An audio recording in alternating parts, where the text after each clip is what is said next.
seen us before, Charlie, watch it. You're late, but not too late to enjoy the goodness on this show. We've got big conversations for you this morning. What do we have? Monkeypox. Monkeypox. Monkeypox is here. Got 5 cases, Five cases confirmed. Yeah. And, you know, because conversations around yesterday, and because we thought it was so far away, we weren't really paying attention to the symptoms, how to prevent it, and so yeah, CAF is going to have a conversation today on monkeypox. We're going to bring you all you need to know symptoms, and I hear it starts like a fever.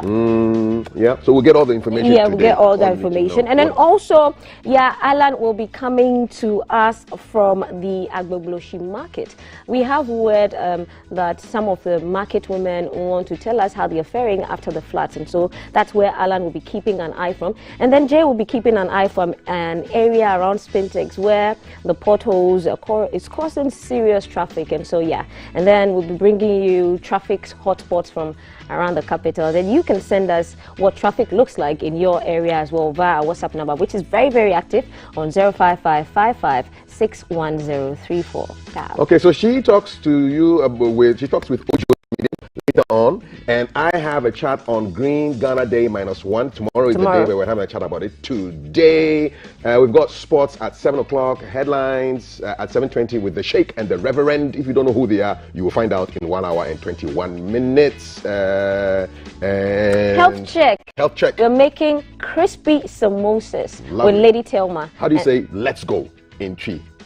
Yemko. In Gan. What? In Ever. Bamijo. Bamijo, we're going to the news. You stay with us. Don't go anywhere. This is GTV Breakfast.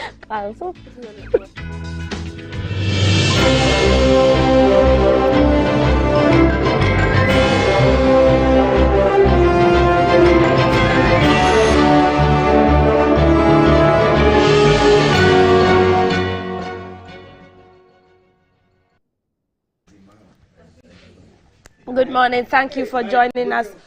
This is GTV Breakfast News at 6 a.m. I am Sadiq. The stories that are making headlines: there are 5 cases of recorded monkeypox in the country. Also look at COVID-19 and over 400 cases recorded currently. We'll look at the Nigerian beggars who have been repatriated to Niger starting from yesterday. And on the foreign front, we'll take you to Nigeria and look at some politics there. Let's start off with the monkeypox issues. And 5 cases of monkeypox have been recorded in the country. The cases were recorded in Greater Accra, Eastern and Western regions. This was confirmed by the Director General of the Ghana Health Service, Dr. Patrick Kumabwaji, at a media briefing in Accra.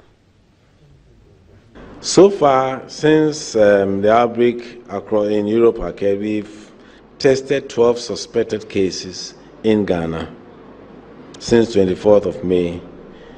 Currently, we have confirmed 5 cases in 3 regions: Eastern, Western, and Greater Accra. This is where we've found the 5 cases. No deaths has occurred among the cases. One of the cases has been recorded in a Ghanaian who traveled to the United States from Ghana. It shows as fever, some swellings in the armpits and groin with the lymph nodes. We have headaches, muscle aches, and general body aches. That's how we were. And then, of course, then the rash and the blisters will appear. That's how monkeypox is. Monkeypox is diseases that are transmitted from animals into man. It's very endemic in Nigeria and Cameroon, but it's generally in West Africa, but it's more prevalent in Cameroon and Nigeria. Ghana's COVID-19 cases have crossed the 400 mark and are currently peculiar to Accra only. However, none of the recent cases is in critical condition and no death has been recorded since early March. The number of COVID-19 cases in the country reduced drastically but have been rising steadily in the past few weeks. At a media briefing in Accra, the Director General of Ghana Health Service encouraged Ghanaians to get vaccinated. We have seen a rise in the cases over the past few weeks. Currently, we have about 400 active cases. If you look at a situation where we had probably less than 20 at the stage in the last few weeks, that is an increase. But this is largely an Accra phenomenon. I would even say it's Greater Accra. It's an Accra surge, mainly, not Greater Accra. We explain all that to you. The sporadic outbreaks are related events, including schools, outbreaks, and work-related outbreaks. So it's in the schools and mainly in the workplace. But of course, we all close and go home. We all close from school and go home, and so now it goes into the community.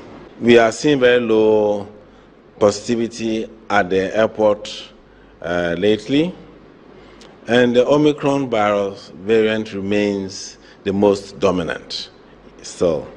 And then currently the uptake of vaccination has also significantly come down. And I think it's an important wake-up call. Let's go to Parliament now. The minority in Parliament has raised a red flag over delays in passage of the anti-LGBTQI bill. The minority have also threatened to block the passage of any other government bills if the anti-LGBTQI bill is not passed immediately. The anti-LGBTQI bill was laid before Parliament somewhere last year, but the committee is yet to present its report to the House. Bedra, who raised the issue in the House last week, was at our meeting and sat through the meeting. So it is surprising that the same person who was aware of what the committee is doing will come to the floor of the House and say that the committee is doing nothing about the bill. I would pray that nobody in this House, nobody should actually be ceding to the pressures that are coming from outside. This is a bill that we have to go through the processes and we have to take the time so that we will pass a law that will withstand the test of time. We just cannot rush through this. In managing bills that are very controversial, what you do is that you hire a big hall, call all those who have brought the memorandum. You are talking about 178. If you had a hall that could sit 3 hall, cross one, all those who have the amendment, raise your concerns. They raise it. By the time you get to the last floor, you'll be done. But you opted to use a vehicle that gave people unfettered time. Meanwhile, you know of the constitutional provision. Since this is the method that the chair of the Constitutional and Legal wants to use to delay that bill was in this House before so many other bills. I can assure you that any other bill you introduce in this House, we shall resist it. Even if it is to provide water in Aswansi, we will resist it. We will make sure that that bill, as long as it stays there, no any other bill passes through this House. If you try to do that, we shall oppose it because we see that it's deliberate. If we want the committee to speed up on its work, leadership must engage the committee and know their problems. I repeat, if of this House so desire that the committee must move with the speed of light, we should engage the committee. But outside, the majority of this House would never accept a submission by the minority chief whip to single out our chairman and subject him to ridicule and embarrassment, to get the media to attack him when your ranking member is part of the decisions of the committee. Away from Parliament, let's go to the North and talk security, where the Northern Regional Security Council has warned residents against taking the law into their own hands by attacking and killing suspects. The council says such acts are dangerous and could lead to the taking of innocent lives as well as more investigations into crime. The chairman of the Regional Security Council, Alhaji Shani Al was reacting to Tuesday night's armed robbery incident in which 2 persons were shot and killed, whilst a 3rd person of Fulani extraction was lynched by a mob. The victim of lynching is said to have arrived at the robbery scene on a motorbike, but a mob that had gathered pounced on him and beat him to death. Tuesday night's armed robbery incident has angered residents and ruffled the feathers of the Regional Security Council. The council held a crunch meeting on Wednesday afternoon to identify strategies to deal with the growing menace of armed robbery in the northern regional capital. Since January this year, more than 15 car snatchings have taken place in Tamale, whilst a series of armed robberies, break-ins and stealing have also been recorded. Residents say life has become too dangerous, especially at night. Evidence has shown that insecurity in our metropolis is a setback. So I must say that we are partially not safe. I have to start my work every day 7:30 a.m. in the morning and close at 9 p.m. But honestly, we are not safe. Looking at it, this is the fourth incident when they have been attacking these mobile money vendors. So I want to appeal to police. They have to come our aid. How best they can do, efforts police can do and save Tamale people, Kalarga people. Though the chairman of RECSEC did not give details of the security meeting, he said the council will rid the city of all criminals. Al-Haji Shani Al-Hassan appealed to residents to volunteer information to help the security services apprehend criminals. People who perpetrate these crimes live with us. Why are we not ready to expose them? We should expose them for the law to catch up with them. GBC News has also observed that Tamale has become very dark at night in recent times, with most street lights dysfunctional. Police patrols and checkpoints in the city have also reduced drastically. Many say lighting up the city and increasing police visibility, particularly at night, are therefore crucial strategies in dealing with the increasing rates of crime in the city. Away from the northern crime, as the world observes Ocean Day, there's a call for residents to desist from dumping refuse indiscriminately because sanitary inspectors will soon be deployed to enforce bylaws to the letter. At a celebration in Accra to mark the day, the Chief Executive of Accra Metropolitan Assembly, Madam Elizabeth Saki, the law enforcement agencies will not countenance calls from any person to plead on behalf of persons who flout the sanitation bylaws. World Ocean Day is celebrated annually to inform the public about the impact of human actions on the ocean. The day also seeks to promote knowledge about the world's oceanic systems and how they are at increasing risk from climate change, rising pollution, rising temperatures and reduction in ocean biodiversity. In Ghana and some parts of the globe, a number of human activities are negatively affecting the ocean. These include unregulated urban settlement, inappropriate waste management practice, and unconventional fishing practices.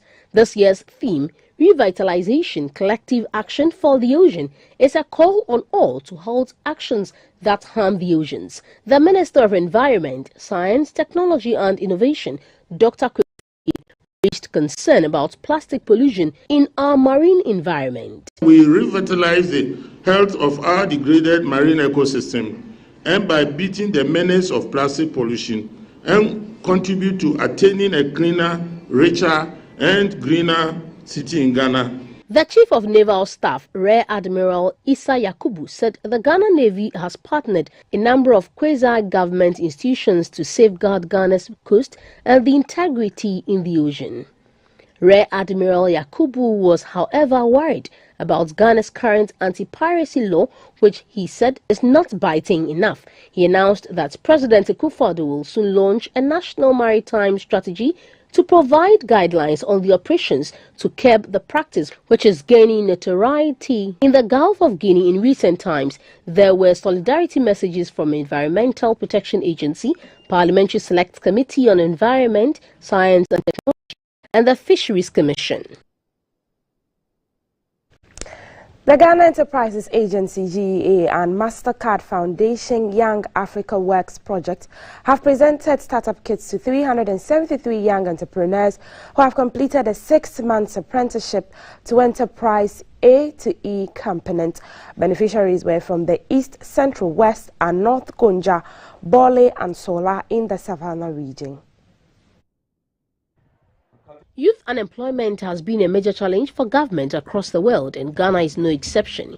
Young people make up 33.3% of Ghana's population, and 12% of them are unemployed. The Young Africa Works project, an initiative of the MasterCard Foundation, is being implemented by the Ghana Enterprises Agency, GEA, to train and mentor individuals as well as businesses to become entrepreneurs, to create jobs and aid the country's economic recovery post-COVID-19.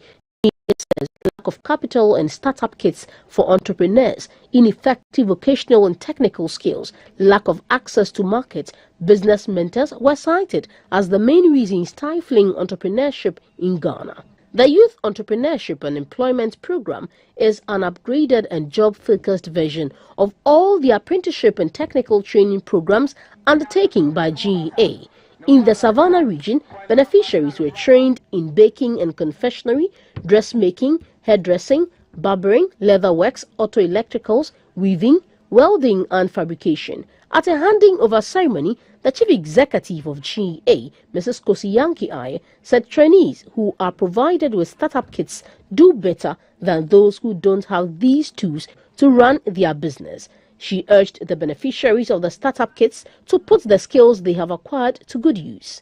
The focus of our work is the Ghanaian youth. It doesn't matter where you are coming from or who you are. Our goal and our intention is to make sure that all the young men and women of this nation have access to a skill, a job, and the tools to grow their business. So go out there, use the tools, and let's all build Ghana together. I'm very happy with what I have seen in the Savannah region. The Savannah Regional Minister, Mr. Said Muhazu Jibril, said the support to the region will help alleviate poverty. We want to make sure that some of these women who are girls who go to seek greener pastures stay home and learn a trade. And exactly so, you can see the number of people who are here. 95% of them are women. All these people are going to be retained. Some skills craftspersons said the financial support they received from GEA has enabled them not only to withstand the shocks of COVID-19, but also expand their business. The exercise will be replicated in the Bono, Ahafo and Eastern regions in the second half of the year. Now, the repatriation of Nigerians stranded in Ghana is ongoing. The exercise, which began Monday, has airlifted about 600 Nigerians from Accra to Niamey. The first batch of Nigerians were picked up from the Achimota station in the early hours of yesterday at about 5 a.m. However, it is yet not known when the second batch would be airlifted to Niger. From the accounts of some of the drivers who had returned from the airport, the Nigerians had been flown back to their home country. No official has opened up about the number of people being processed for the exercise. Meanwhile, information gathered by GBC News indicates that about 1,500 Nigerians will be airlifted to their country, with most being women and children. On the foreign front, let's go to Nigeria, where former Lagos Governor Bola Tinubu will lead Nigeria's ruling All Progressives Congress (APC) into next year's general elections after a landslide victory in the party primaries. Mr. Tinubu, who is 70, secured more than half of the votes at the party's convention. He will be challenged in February by Atiku Abubakar of the main opposition People's Democratic Party (PDP) and Labour's Peter Obi, among others. President Muhammadu Buhari will step down in May after 2 4-year terms. Mr. Tinubu, whose victory was helped by 7 aspirants stepping down for him before voting began, will now look to unify the different voting blocs in the party.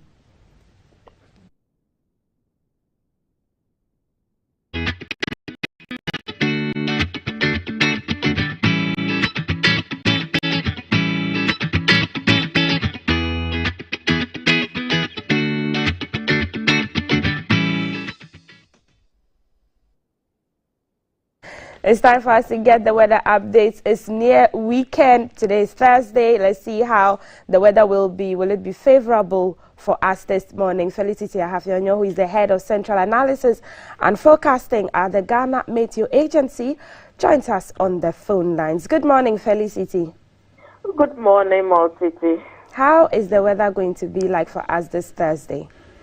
Yeah, the Thursday is pretty good for any outdoor activities. It's going to be partly cloudy over the 16 region with just some slight rain expected over the coast, especially towards the Axim Takrady area. Accra also had a chance. Those that are close to the sea have slight rain this morning. Thereafter, we have the sun passing through over us for any outdoor activities. The sea today is also expected to be rough. But then we don't have massive rain clouds at the moment, so fisher folks can go out for fishing. Likewise, those over the Volta Lake is pretty good for any fishing activities. Temperatures for today will be 36 over the north, 33, 34 for the middle sector. The coastal strip will have 31 over Greater Accra, and then those over the West Coast are likely to record 30 degrees Celsius.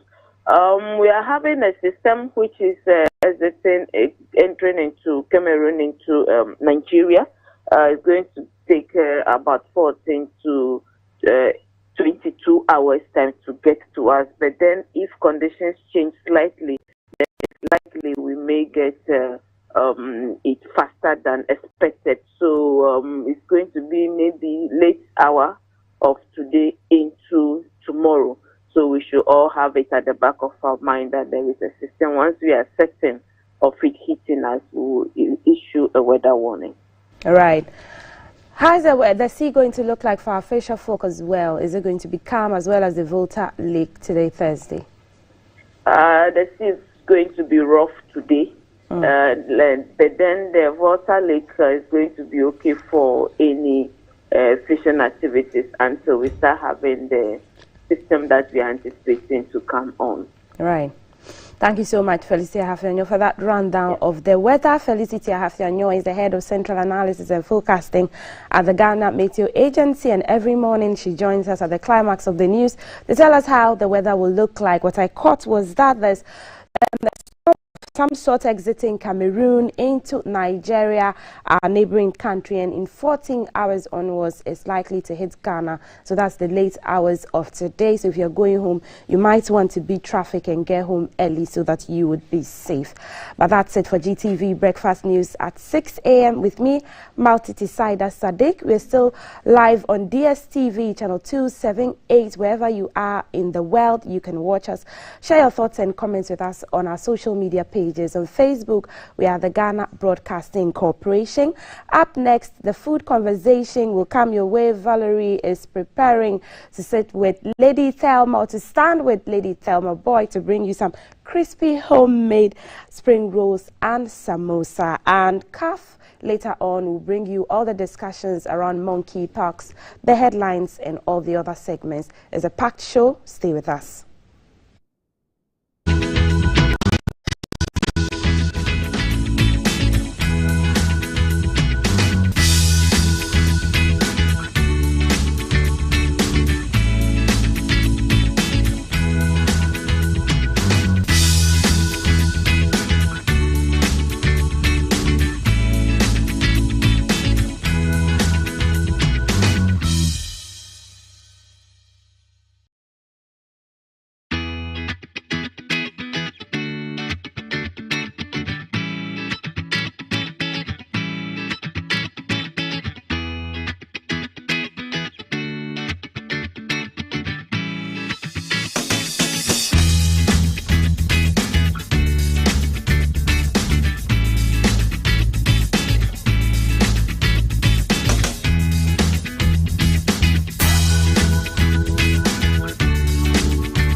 I wasn't vaccinated, I got hit very, very hard with one of the most serious cases of the COVID.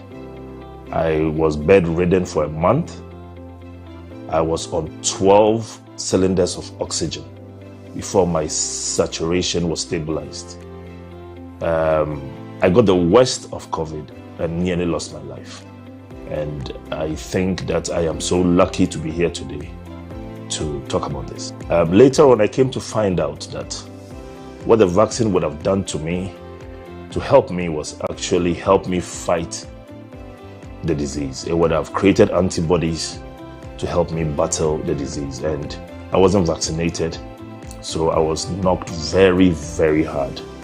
And thank God I survived. So I'm glad millions are vaccinated now. In the vaccination now, they understand now, and I'm so proud to be one of them. My advice to everyone is wear your mask, adhere to all protocols, use your sanitizer, avoid shaking hands, avoid crowds. Remember, when you're not vaccinated, we are all not safe. Get vaccinated.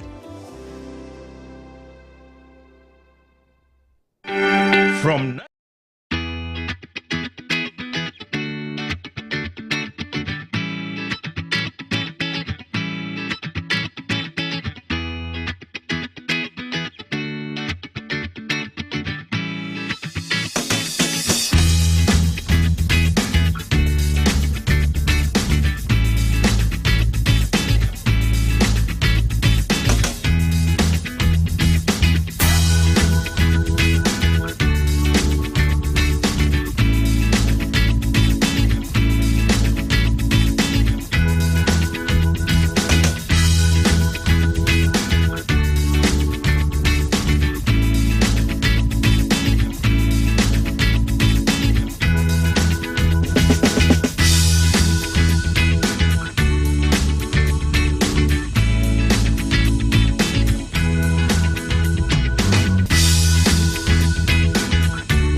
Hello again. So we're about to have breakfast in breakfast. Welcome to the BFS kitchen, and Lady T is in here already, and she's going to be teaching us how to make samosas. Do you know what samosas are? What's the origin of samosas? So having this conversation and teaching us different ways to make it, different fillings to put in, and when to have it and how to preserve it is Lady Thelma Boyce, the CEO of Culinary Arts and Hospitality Management, in-house cook. Hey, hello, Lady T. Welcome to the mini. Thank you. You too. Love your hair. Mini Friday edition. Yes. Okay, dokes. And so samosas. Where did the name come from? More of Indian origin. Yeah, samosas. Okay. From India. Spring rolls are more from the Asian, like Chinese, right. India, what you call Thailand, Northern Asia. Yeah, but samosas are from India. Yeah. Okay. So where is it best to have samosas? Anytime. You can have it for breakfast if you want. But it's like more for snacks. People usually go for snacks with it, like use it. Take it for snacks, yeah. Okay. So you can use it for snacks. Are the ingredients for making samosas readily available? Readily available. Is it expensive to make samosas? No, it's not. It's not. For the wrap that we have here, that I've made already, it's just flour and water and a little salt. You make it into a paste. Then you take there's a board for it. If you don't have it, you can use your frying pan, turn it back, and just smear it on it. And when it comes, you just take it out. So it's so inexpensive to make it. Okay, but why we find lately that samosas are starters at most events? Yeah, you can use it for starters. Yeah. Why is it a choice now? It's like almost everywhere you go now. You know, Ghanaians, once one person does something, everyone, and it's so inexpensive to make too. Then that's why it's catching on. Yeah, it's very inexpensive to make. Because with 100 grams or I'll say margarine tin of flour, you can make about 50 of them. So look at that. And it's really not expensive. Most of the money goes into the filling. It's what you want to put it in. Yeah, that's what makes it. When you bite into it. Okay, right. Yes, and so run us through what's here. Okay, this is the wrap. And as I told you, it's flour and water. You make it into a paste. If there's usually an iron that you put on the stove, or if you don't have any expensive way of doing it, it's just having your frying pan, turning the back, and just put a little oil on it and just smear and take some of this is I'm going to use it for but you just turn it the back. So this way, okay, yes, and make sure that your ingredients are cold because you're going to use your hands. So once you mix the paste, put it in the refrigerator for it to get cold a little bit. Okay, doke. So that when you take it in your hands and you smear it, you don't burn yourself. So that's another trick. Yeah. Okay. How to make? Yeah, there's two ways. Another way of also making the rolling it out, stacking it up together, frying, putting it on fire to get some heat, then moving it one by one. But that's another long process. But this is the most simplest way of doing making it. Yeah. Okay. And so when you finish making your dough, can I call it dough? What's it called? Yeah, a wrap. A wrap. Okay. So when you're done making your wrap, how do you fill it? What makes up the filling? It's whatever you want to have it in it. Okay. Yes, because when I make, usually, since I'm making samosa, a lot of Indians are vegetarian, so they use potatoes. So I have potato and peas in here, and I've already wrapped some already. I have fish in there. Yeah, so we're going to wrap some of the potatoes. Okay, dokes. We're going to wrap some of the potatoes. Okay, so now, so which one are we making first? We are going to make, can I have a little water, please? Water, can I have some awake water if you can? Awake, please. Thank you. So whilst he's getting that, I've already made the filling. And I'm gonna put some water in here, please. I'm just gonna make a paste. Just a little, right? Yeah, it's gonna be like a glue to put seal. It together. Is that okay? Is this no, put more, please. Yeah. Right. Go ahead. Yes, it's enough. Too much. It's okay. Oh wow.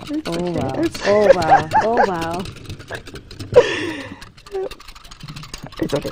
We're gonna make it. Okay, that's fine. It's gonna work. Yeah, it's gonna work. So we have our filling. Okay. It's potatoes that I cooked. Okay. Then I mashed it. Then I took some onions, some ginger, some garlic with the peas, right? Then I added some cumin, some spices to it.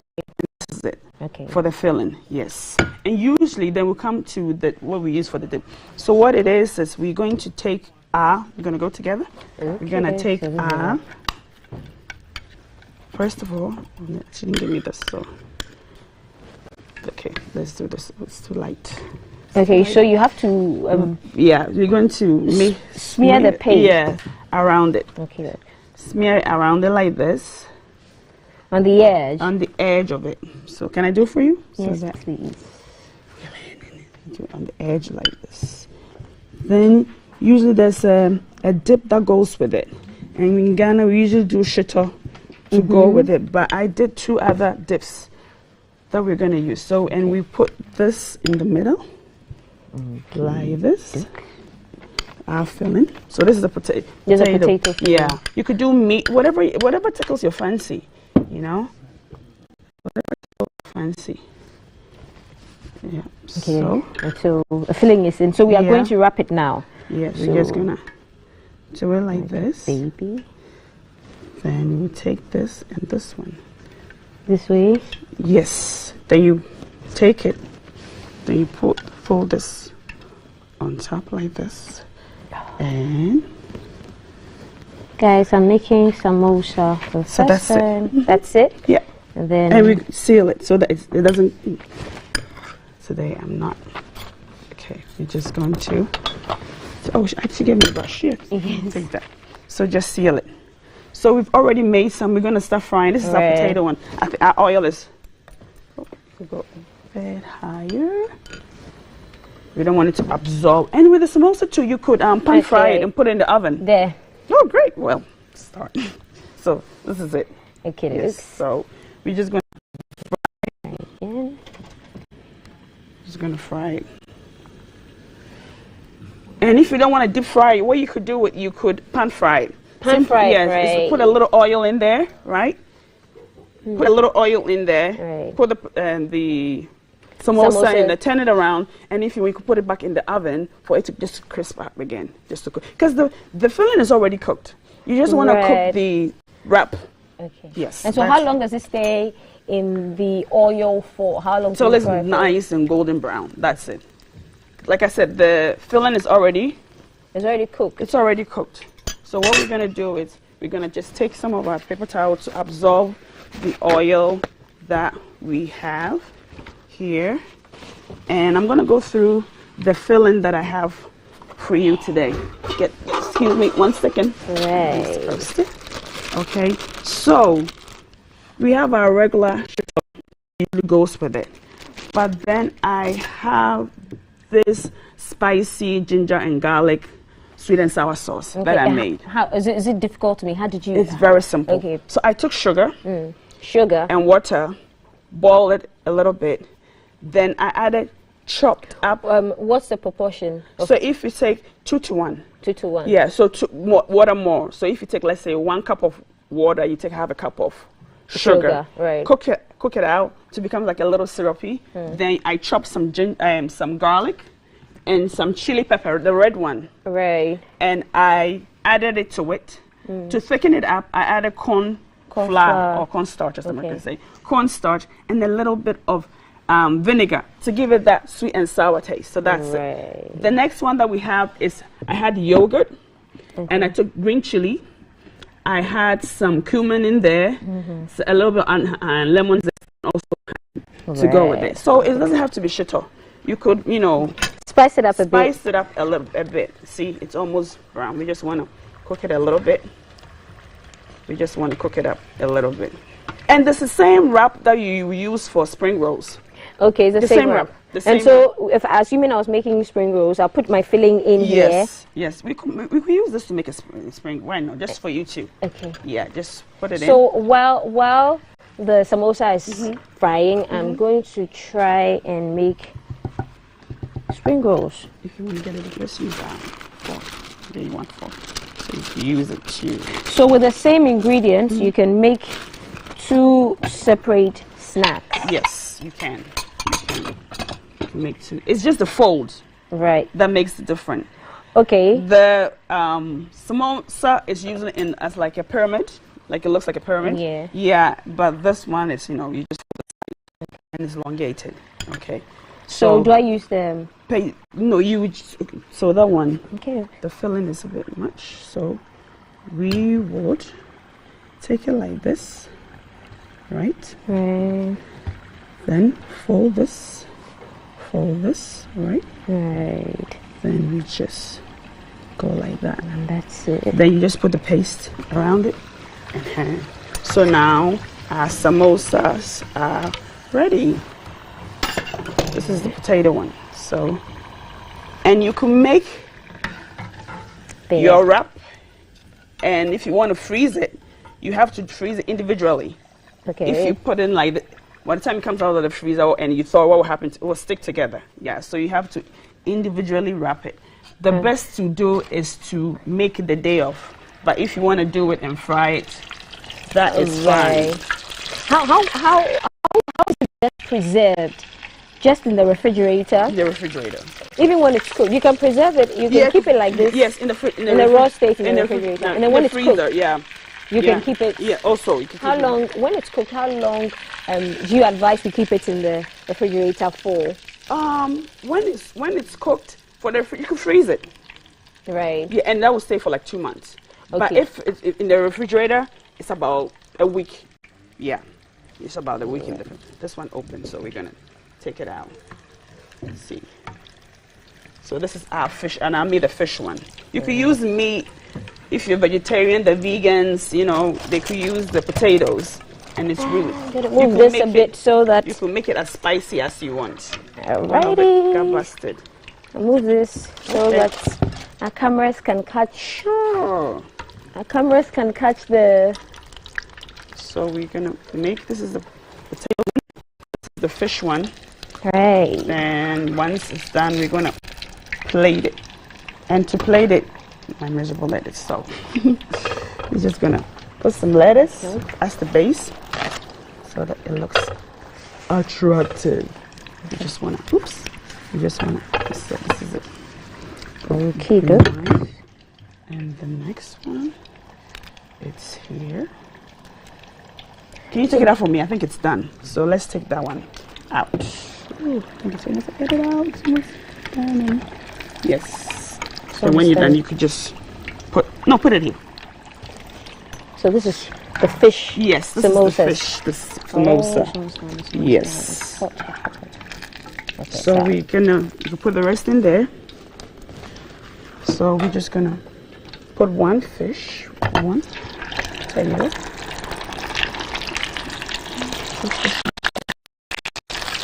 So this is what we have.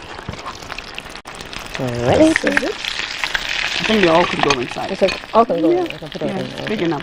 Yeah. Checking already now. Yes. There we go. Good. So this one, whatever is busted, we're not gonna use. So we put the potato. Okay, into the potato. The studio smells amazing, neighbors. It smells amazing. Okay. Then our dip. Go a little plate. So, Lady Thelma Boy is the CEO of the College of Culinary Arts and Hospitality Management, and she is our in-house chef on Thursdays. But since we don't want double dip, we don't put it in. So we're gonna do that for the same with this. Okay. So take this one out. Wipe our. Lady T, when next are you holding a training session?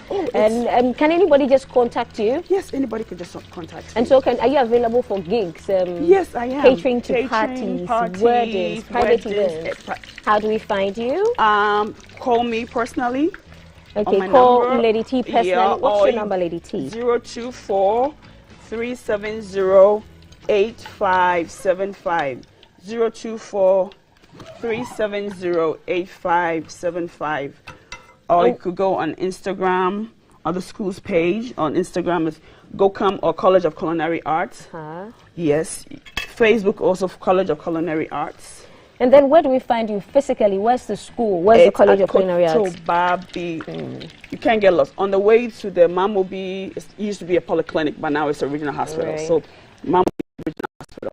From the junction, Abavana Junction to the school is about 50 meters. On your left-hand side, 4-story building, you can't miss it. Okay, and what times are you open? From 8 to 5. Monday to Friday. Yes. And then Saturday and Sundays? Saturday and Sundays, no. Okay, because you'll be cooking, Yes. busy cooking for Yes, other people's yes, events yes, and all yes, of that. yes. Righty. So that's it. So let it run us through the recipe. The ingredients, and then how to make it again. Okay. Okay, and so these are the ingredients Lady Thelma Yes, used for the filling. For the filling. Yeah, and meat, carrots, cabbage, onions, and spices to go with it. Yeah, so that's what you see on. And so that's the process. Yes, that is the process. So these are the ingredients. Yes, that's for the meat filling. Yes, that's for the meat filling. And the same ingredients that I have, instead of using. So this is another way of also making the dough that I didn't show you. Okay. So you make the dough, right? You cut it up. Then I'm gonna roll it out individually. Okay. I'm gonna roll it up individually, and once it's rolled up individually, I put oil on it, flour it. Okay. Put flour on it. Okay. I'll leave it. Then I'll roll another one. Then I'll stack it up. Okay. Then I'll roll it out again. That's a 2 method. This is 2 methods. I use that one to make this one. Okay. Yeah, but you could either make this. This is more difficult. A lot of people don't like rolling. But make it into the paste here. I'm looking at you like, I'll make it into a paste, and that is the most easiest way of doing it. Right. Yes. So, okay, and that's the frying pan technique. You just smear it on it. Make sure that it's cold. Like I said, it has to be cold. And when you just use your hands to just peel it. And so when you smear it underneath the frying pan, okay, do you feel it becoming hard? How do you know it's okay to take it off? You see, it will peel from the side, see? Okay, it starts peeling from by the side, itself. Yeah, then you just peel So it does off. it mean that if you make a mistake or you put too much of something into making the dough, you won't have it come won't get out? it. If you make it too, you put too much water in it, it becomes very light. If you make it too thick too, it becomes like you can't easily smear it on the frying pan. And so you have to get the proper texture. Yes, yes, yes. Not texture, consistency. Okay. The proper consistency of it. See, then you just peel it off. And so now. And then we are back yes, so in we could studio. Tasting time. Oh, this is the potato, and this is the Thelma fish. Taki. I'm sure Thelma Taki is like, and this is ashito. Okay, right. So. Yeah, Kaf is representing tea. Kaf, please come into the kitchen. So this is ashito, but that one if you want it. But the sweet and sour and the yogurt. Okay. So this is the fish. This is the potatoes, and this is the fish. Okay, so it tastes the potatoes are bigger. Yes, the potato samosas are bigger. Yes, and the fish samosas are smaller. Yes. And so, what other dips do you think we could readily make? Knowing our Ghanaian setting. Well, it's all spicy. They're all spicy. None of them is. Every dip I made here is spicy. But I just wanted to. The norm is usually the shito. I just wanted to move away from the shito and give people idea that you don't have to do take sugar. The shito all the you time. could do the sweet and sour and chili sauce, which is nice, but it's different. Once you taste it, you like, and it's, like I said, it's very, very easy to make. The things are there. Red chili. When you go to the market, you get red chili, sugar, water, garlic, a bit of vinegar. White vinegar, and you just cook it. And just to thicken it up, you just use corn flour or cornstarch to just make. When you put like what we made here, if you add corn flour and water, it's called a slurry. You just make a slurry and just put it on there. Nice. Another word for you today. Slurry. Last week was julienne. This week is so julienne is when you cut it, whatever it is, it's really thin strips. That's it. And then today's word is slurry. Slurry. Yes. So it's corn flour with water. It's called a slurry. Slurry, guys. It's thicken sauces or in the center. Okay. What are your nostrils telling you? Does it taste good? Can you tell if something tastes good from there? That's what Kaf said. He says you taste food with your nose.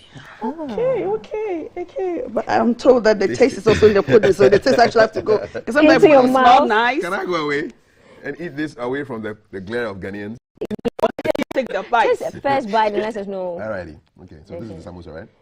Yeah, this is a fish samosa. Fish And the samosa. bigger ones are potato samosas. And the yogurt dip and also the sweet dip. And sour dip. So the yogurt has a bit of cumin and the... Okay, I'm going to have the fish samosa. I think I'm going to go with the spicy one. A1. Powerful. I like the colors too, you know, the green and then you eat with your eyes and your nose. So nice. Very nice, very nice. I'm gone. Bye bye. Yes, Bye-bye. it will go very well with the oats I'm having. Oh, goodness. That's the first. Samosa and oats. Hey. Papa's weird. Yeah, taste buds, but whatever, you know, they all go in the stomach, so I'm sure the stomach will be able to digest all of it.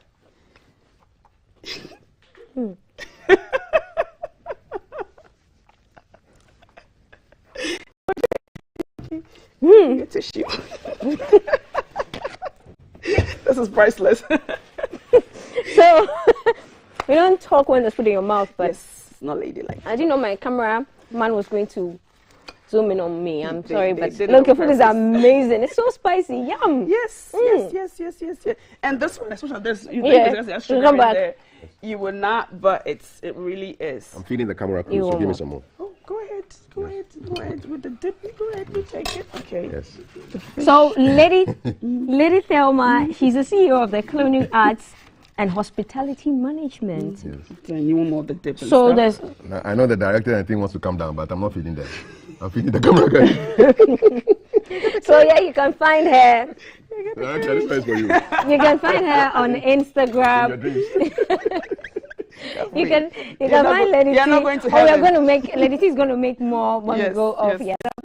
Lady T is on Instagram as well. The school is on Instagram as the Culinary Arts College of Culinary Arts and Hospitality You know what? Management. Just go COCAM.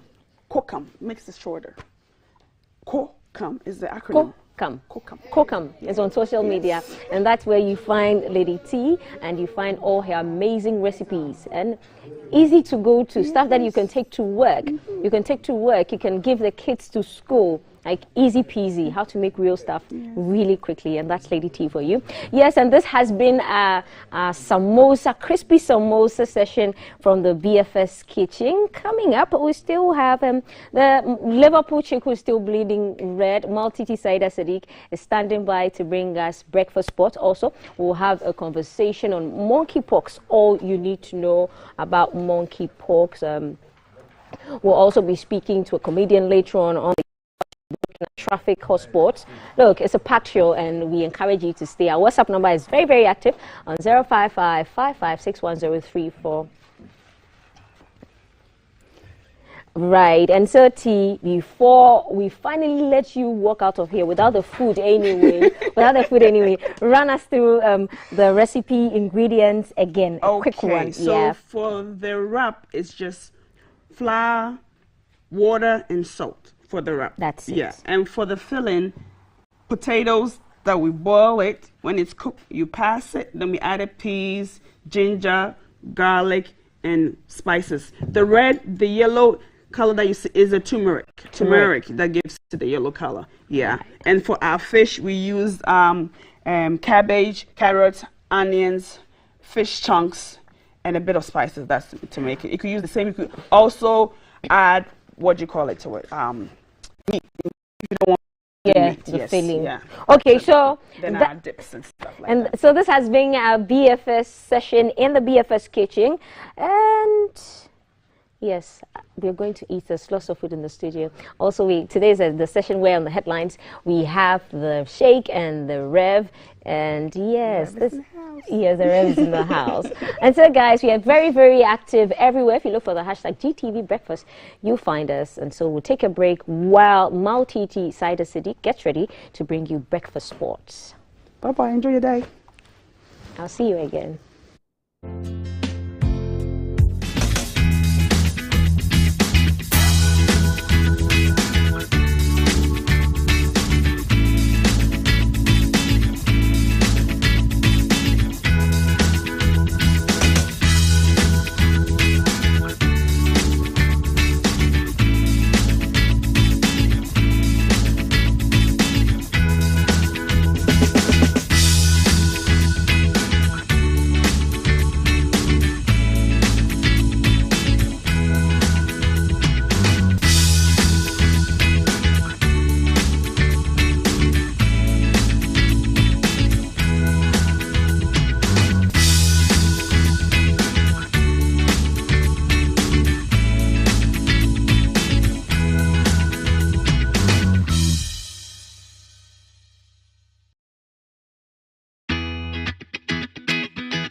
Welcome back. We're back again on this side. It's GTV Breakfast Sports with me, Maltiti Saida Sadek. What's happening in the sporting arena? We'll be looking at some transfer news, both local and international. We'll also be looking at the WAFU Zone B tournament. We'll look at the Kirin Cup.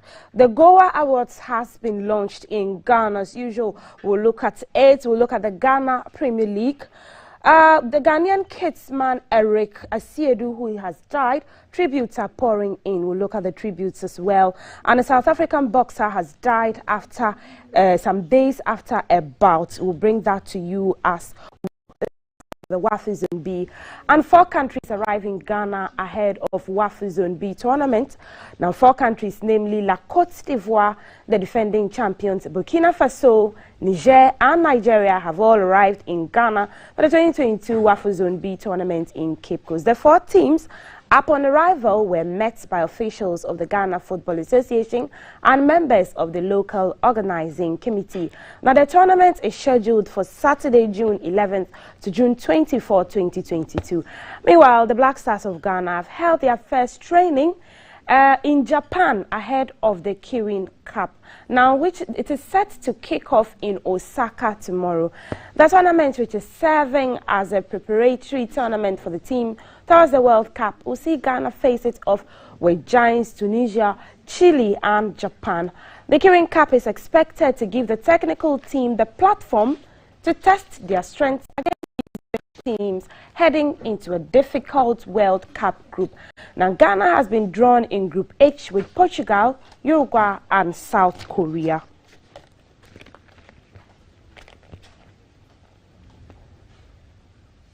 Let's look at some transfer news involving the Ayew brothers. Now Jordan Ayew extends his contract at Crystal Palace. And Crystal Palace have confirmed that striker Jordan Ayew has signed a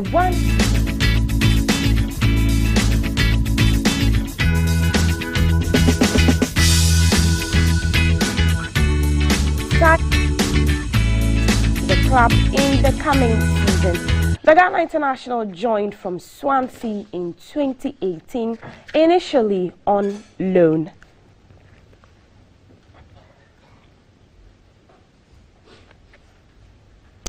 Still on transfer news, a promising Black Star forward Felix Afenajan will be joining newly promoted Serie A side Leeds on loan in the summer transfer window.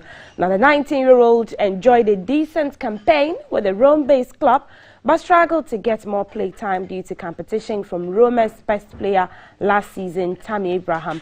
Afenajan scored 2 goals in 17 Serie A appearances last season and won the UEFA Conference League title with AS Roma and was a key member of Ghana's World Cup qualifying team.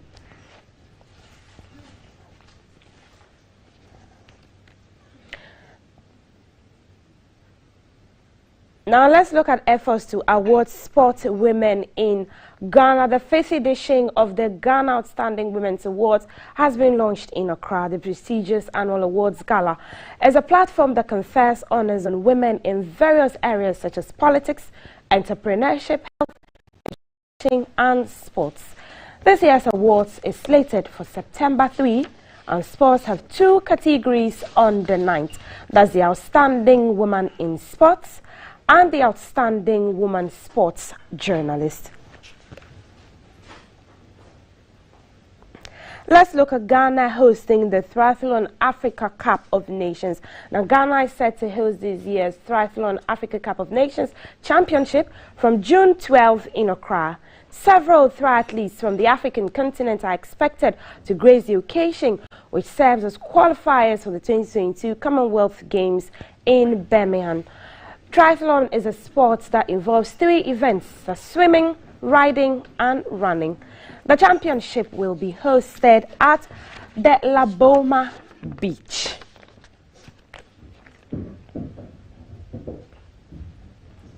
To some sad news, meanwhile, tribute pouring in for Ghanaian kidsman Eric Asiedu, who worked for English club Chelsea after reports of his sudden demise in Ghana. Ex-players like John Terry and Didier Drogba seemed stunned to learn of the death of the club's Ghanaian kidsman. Eric was since taken to social media. They've since taken to social media to pay touching tributes to the memory of the Ghanaian. Eric had apparently visited Ghana for vacation 2 weeks prior to his untimely death. Here are some of those tributes.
Still on some sad news, now South African boxer dies days after fighting an invisible opponent in the ring. Boxer Simiso Buthelezi has passed away just days after being inside the ring and attempting to punch an invisible opponent just seconds into the 10th round of a WBF African lightweight title fight against Tupile Mtungwa. Having knocked his opponent down through the ropes, Buthelezi turned towards the empty far corner and began punching thin air.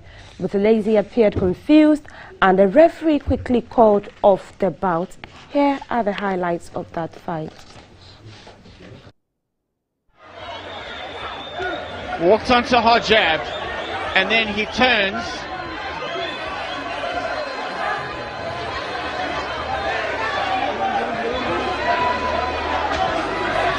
And then he looks at the referee like he carries on like he wants to fight, and he doesn't know throwing punches. He doesn't know where he is.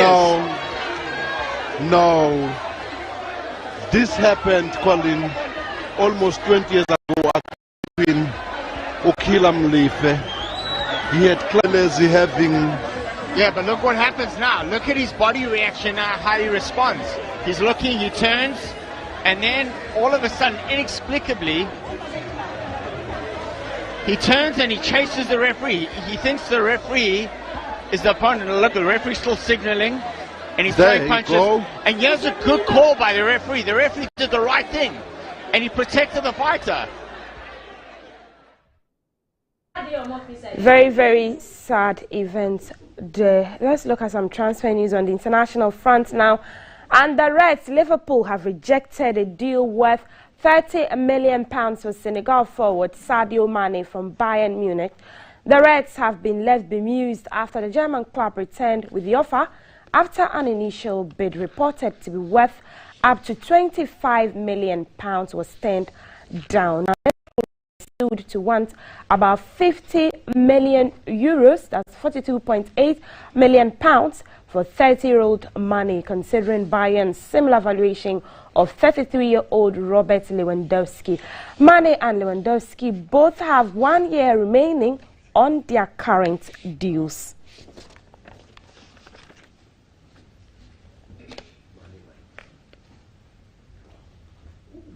Meanwhile, reports say Chelsea have told their Belgium striker Romelu Lukaku that he can rejoin Inter Milan on loan if the finances are right for the Premier League side.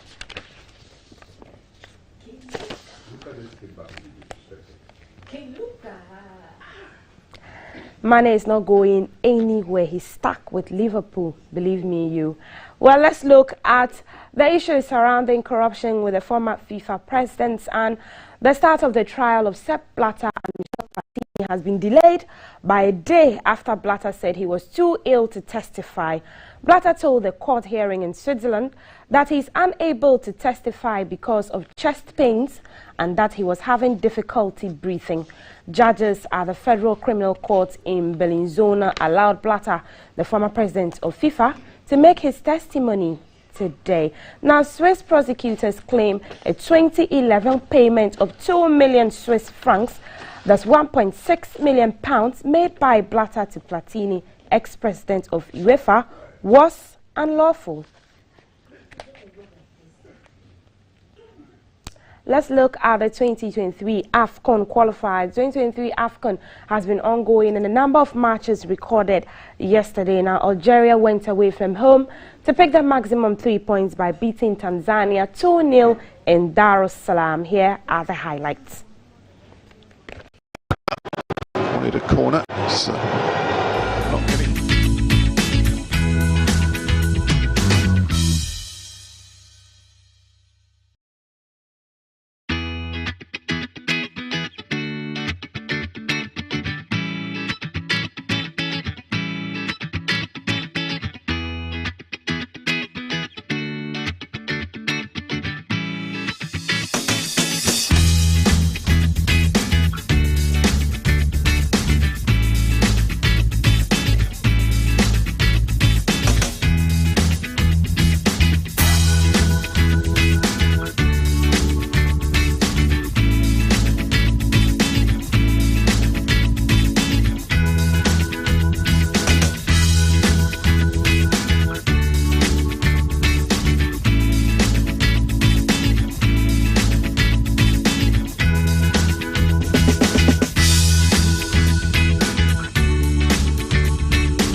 People of Ghana, the time has come once again as we plant 20 million tree seedlings on 10th June across the country. The true meaning of life is to plant trees.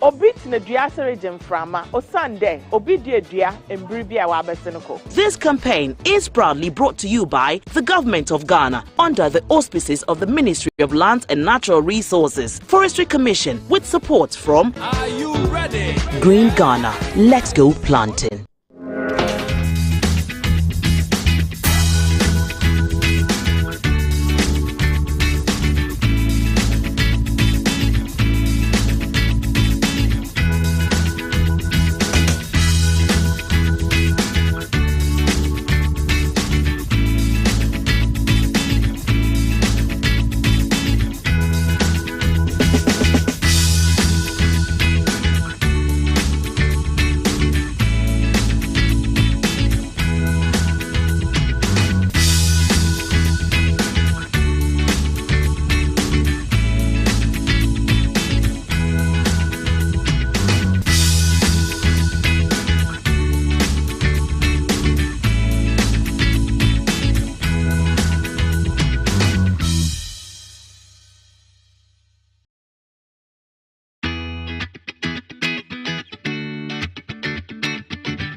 Hey, good morning. Welcome to the show.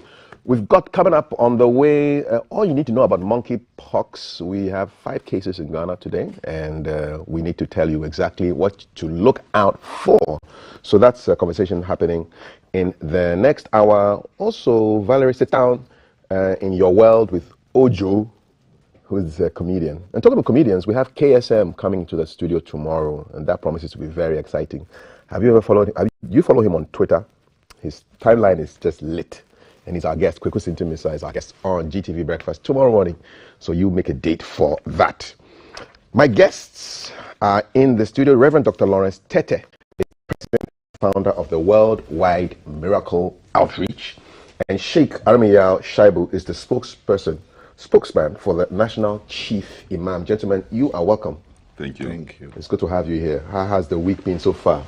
Yeah, since we last saw you, what's new from your office? Yeah, in fact, the latest one was a delegation of from America and Saudi Arabia who are working on interfaith, and they paid a courtesy call on the National Chief Imam, and that was a very important event for us because it resonates with the Chief Imam's philosophy about how the world can come together.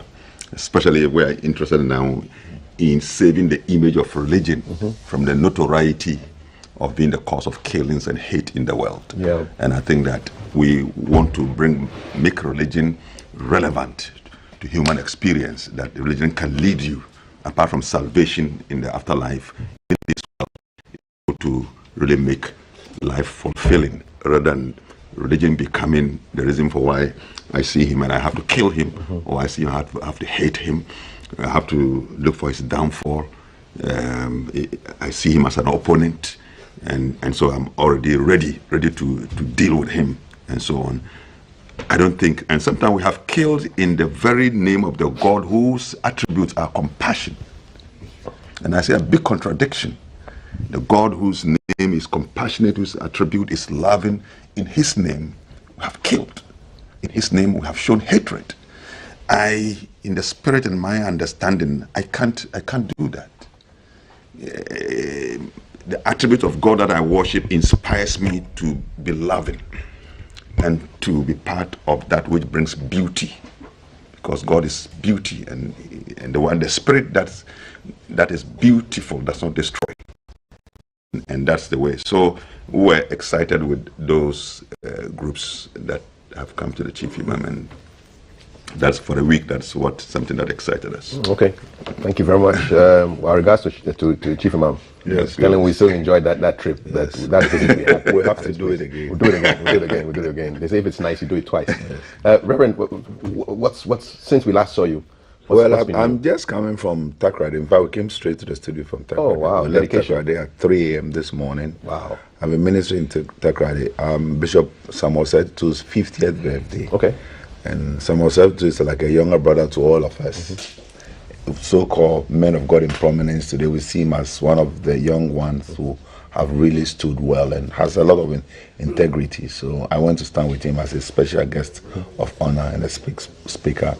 And the regional minister was gracious enough to also come and stand with him. So we had a good time. We didn't about 12 midnight. Wow, and then 3 you on the road. And 3 o'clock on the road. But we did well. I mean, we had a very safe trip. It was better we left at 3 because I was targeting myself in 4 hours.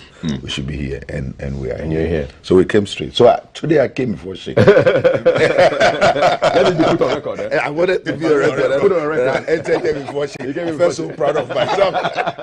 Even though you came at Takrady. Yes. So it's been well, but I think that God has been good, and I like the way the collaboration between the religious leadership in Ghana is being enhanced. Yeah. The last time we sat with the Chief Imam, I congratulated him for a lot of exemplary leadership he has done, and the Christian Council leadership. And that's what we see and experience in Ghana here. And not many nations are privileged to see that. So I pray that the cohesion, the union, the unity we make our own interest. Indeed. In most places where Christians and Muslims are fighting, the needless killing, and there's no gainsay. If you look at Nigeria now, sometimes the mistrust and everything, but you'd be surprised during Christmas, the Muslims and our brother from the Islam faith come to eat our food. And during the Salah, we can't wait for a Salah. I mean, look at what Sheikh did the last time. How he bullied us with food. did you get bullied to the way of bullying? The food was too much. And the pastors that came with me and all my teammates that came, I was excited, but I was thankful for you to invite somebody and to accept to take what you offer. For me, it's symbolic.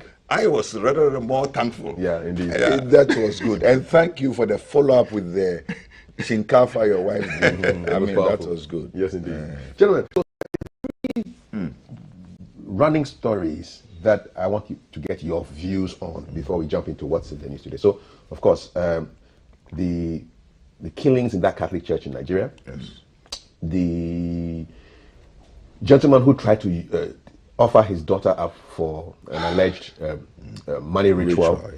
And then the backlash that, well, it's also praised, but a lot of backlash also over Togbe Afede's decision to return ex-gratia that was paid into his account earlier this year. So I just want your thoughts on any of those issues. I'll start with you first, Reverend. I must say I feel very saddened with the conclusion of Togbe Afede's issue. To begin with, I will really plead with you, the media, to be very circumspect with the way you handle chieftaincy matters and religious matters. In other words, the clergy and our traditional leaders, we must put some very respect to them. I think that, to be very honest with you, I think our younger brother, Paul Adomochen, overstepped a little. Let us be very mindful that Togbe Afede is a traditional leader. He has a lot of following. He's an economist through and through. He has played a lot of role in Ghana. For me, what he did was a very great gesture. If all our political leaders and all our traditional leaders and all the people who have something can give back what has been given to them, our purse will be refilled again. And so I think that gesture should not be read into as political. And I believe that we are getting to this place where we should be mindful in handling our politics in a very matured way. Otherwise, we'll read meaning into everything, and what we don't even mean, most of you in the media, what you don't mean for and for the ideology you stand for, you will not see the gesture in good things. I am very worried. And I think moving forward, we have to be very mindful. Because if we don't take care, we send a very wrong signal. We have to do matured politics. And what do I mean by mature politics? That when it's good, it's good. We should not see bad in everything that is good because it's coming from our opponent. When we do that, we don't mature, we don't grow. And it makes us get to that place where people refer to politics as dirty. And so good meaning people, good meaning Ghanaians, people want to protect their dignity and their profile, who not want to enter into politics. There are a lot of Ghanaians we have today who would have been very good in certain offices and certain ministries and in certain ministerial or the legislature level, but they don't want to go because they don't want to. There's a saying that goes, I remember when people were forcing me to join politics, my mother said something I can never forget. Said, Nene, they will tell you the disease that killed your great grandfather. They will tell, and it made a lot of sense to me because by the time you realize you've been hit below the belt, I believe the gesture of sending the money back is a great one, and rather we should enhance it. And also, we should not use media, press to undermine people's hard-won reputation. The very people we are undermining today, and we are making them sound like they are nobody. We live in a global village now. People read about them. And these are the same people that when they go to the international field will be able to represent our nation. So I think that we should advise ourselves. I think having sat back now, maybe Paladomoche will even read from between the lines that maybe he overstepped the mantle. And he's a very fine journalist who has a law background. He can recall. There's been an instance where he made a statement some time ago, and I think he spoke back to apologize to somebody. So I think let's look at it so that we create a balance. And if we don't take care, these things will, and then it becomes NDC, MPP, NDC, MPP. I get very worried. If you don't take care and if you handle this thing, and people can be very little-minded. Some of even these comments we make, people can read so many meanings into it. But the most important is that let us be circumspect when it comes to leadership. And then also, for me, the age factor. We are talking about our elderly. It's a blessing not to look down and to mistreat somebody who's older than you spiritually. Is not a good thing. So let us just and it's an admonishment. And for me, I'm really happy with. I watch it a lot. I like the way Paul researches and goes. Paul is somebody I know personally. I mean, I'll be a hypocrite to say I don't have a personal relationship with him. And so some of these things, if I had seen him personally before you have even asked me this question, I say, my brother, this one you buy too much. Low on it. See if you can call Togbe and tell Togbe that we are smoking peace pie, because the signal is sending the comments that I've heard you read even before we started the program. I think that we have to be. I'm just coming straight from Takrady, so I'm a little bit off guard on it, but let's be mindful, because people have done so much and we cannot take what they've done for granted. And he served his nation and he decided to give back money, which not many people have done. So if he has done that, we should put a value and price on it and let him see that he's done something the nation is proud of, rather than reading politics. Okay. Yeah, I mean, thank you. I mean, all the three issues you have raised are matters of interest to me, and I have a lot to talk about. You can pick on any of them. Yes, you don't. Whatever you want. I only want, probably within the media space, to say that let's draw a distinction between courage and wisdom and arrogance. If you want to put something in the public domain, you want to speak your mind. You know, that's why in Equiapim, they say, excuse my language, even when they want to insult you, they say, we are here. Please, you are a fool. You know, they very politely, in such a way. The sugar coats the insult. And I believe in our traditional wisdom and our culture and values of our religion that respects leadership and the elderly. So for you to speak to any elderly person, you need to weigh and choose your words very well. Both as, I mean, our scripture, Moses, according to my Quran, Moses and Aaron, when they were sent to the Pharaoh, there's an instruction that was given to them in terms of method of addressing the king. So the Holy Quran says, both of you go to Pharaoh, but speak to him leniently.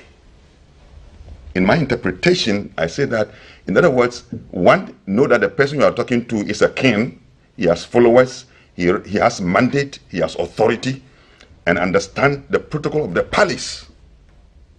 So when you are addressing somebody who's, yes, you have kind of courage, all right, but understand that the institutional protocol must be respected. So even though God has sent them, he also gave them the directive as to how to address them. But he will, out of the way you have addressed him, change and accept the word of God. So I speak to all elderly, young people, especially those in the media who want to speak their minds. Be mindful of the type of people you are talking to. They are elders, and there's no way you can impress me as a young person if you want to correct an elderly person and you start by insulting him. There's no way you can impress me. It doesn't show wisdom. And that is not courage, it is arrogance. And arrogance, you know, there's something I call falling off the cliff of glory. God raises you up, you become arrogant. It's like a cliff. When you are falling, the fall can be very dangerous. And that is why I want young people of today never be carried away by the political thing. Maintain your values. But the other one, a father who decides that he wants to sacrifice his daughter, Charlie. Just before that, we've attempted to speak to Paul Adumotre, the host of Good Evening Ghana. Okay. And he says he's in consultation with his people, so he shall not speak for now. So I guess that at some other time he will speak. Yeah, let's give him a chance. In fact, even the gesture that was demonstrated by the king, Togbe Afebe, one is a gesture. Probably he wanted to demonstrate publicly so others will learn. In our traditions, sometimes there are good things that you do. It is not that you want the public praise, but that because of the nature of it, you want to impact on society. What actually happened was that this transfer, he returned the money, and then way back earlier this year, yes. And then I think somebody intercepted the communication and spin on it that they are happy that he avoided taking that money because it was a trap for him to look as if, okay, well, you are talking about your thing. So I don't think he would have actually come out to say, I've returned the money. That is it. But for that communication that came out. So you see how people, now we are in a world where people can intercept letters. Maybe he did it for a very good cause. Because when it came up, I also questioned inside me. I asked that, could he, as a matter of principle, could he have placed it before the Council of State? That, look, gentlemen, look at us all here. We are well-to-do. In my view, can we all say, look, we are no more taking salaries for what we do, and we also not take the ex gratia, so that it becomes a collective kind of virtue, which, if in the name of the council comes that, look, the members of the Council of State as an institution have said that, no. Their conscience tells them that even under the current economic situation, for them to really be receiving, and that goes to our MPs also. We got multiple ex gratia. Every 4 years. Multiple. And having said that, and we are in a state where you tell me about the economy, and we are blaming government, and we are taking these huge sums of money. When it comes to us, we don't look at ourselves. So whom are we blaming? These things are big contradictions, but because of the politics we make out of this, because of the politics, we don't see it. Well, it satisfies them. And painfully, the two parties, a set of MPs come together, and they are one when it comes to this. Yes. When it comes to this, I want to see collectively them come in and say, look, it is wrong, even if our constitution guarantees this, it is wrong that we take multiple ex gratia. So the Asogli State has also responded, so it's not going to be like a battle of which press is, I think let's seize the fire. Advise that let's seize the fire. Of course, they have to defend their king. Yeah. And as you said, people have following, and so if you believe that your leader is being besmirched, then you want to respond, to put things out there, because the way we operate now, social media can take things too far. I think Togbe Afede is bigger than what is happening. I have a saying that you don't hurt the people who hurt you. And as Togbe Afede is, he's a leader and a father. Most of us have looked up to him. He's one man I really respect. I have a fine relationship. He's a good man. He's a gentleman, a learned person. Yeah. And for me, people like that, I get excited about learned people who are helping their traditional community, who are helping their religious community. And I'm not saying this because Sheikh is here. The thing I get excited about Sheikh is that, apart from being an intellectual, he's happy to be recognized as an Islamic leader. I am an intellectual. I'm happy that I as a religious leader. I'm not ashamed about it. And that is what Togbe Afede is doing. And so let's encourage him. And going back, I still want to say that we should be very mindful. I like the fact that Paul Adumotre has not spoken. Sometimes in your silence you speak wisdom. And so maybe he will take time to recollect. Well, he spoke in his analysis, but he's not going to speak further. Yes, but what I'm saying, what I'm saying is that it's better that sometimes we all sit back and we retrospect, we reflect on it. There's no need to make enemies. And like I said, don't hurt the people who hurt you. And sometimes don't even hurt the people who love you. Many years ago, I made this statement to Niga and Kevin Nitakuchlu, and he really liked that and said, don't hurt the people who love you. When people love you and you hurt them, you make them lose the love they have for you. And so for all of us, this saying, you can get me on quote, don't hurt the people who love you. It's surprised that people will love, but they do certain things and they say certain things, and by the time you realize it's really stepped on you a little, and it make you lose something. I think that we can resolve it. I know this, somebody will say it's not my business, but I'm deciding to make time this week to see Togbe Afedi and tell him he should take it easy. To err is human. Paul Adomoche is like his son. As a matter of fact, for Adomoche will be happy to see him as a mentor. I mean, forgetting about political colors, we are Ghanaians, and there's no need to have bad blood. So, and his followers to also not take advantage of situations like this to spill fire. Let us get it in such a way that let's create peace. There's so many things that is going on in Ghana now, and the enemy is distracting us, and we are fighting battles we don't need. NDC, NPP battles where we have an enemy that is really invading us, and we need to wake up. We need to work on it. 05555561034 for your comments. Even if today that's all that I can talk about, the father that attempted to kill his daughter. Yes. Terrible. Terrible. The father,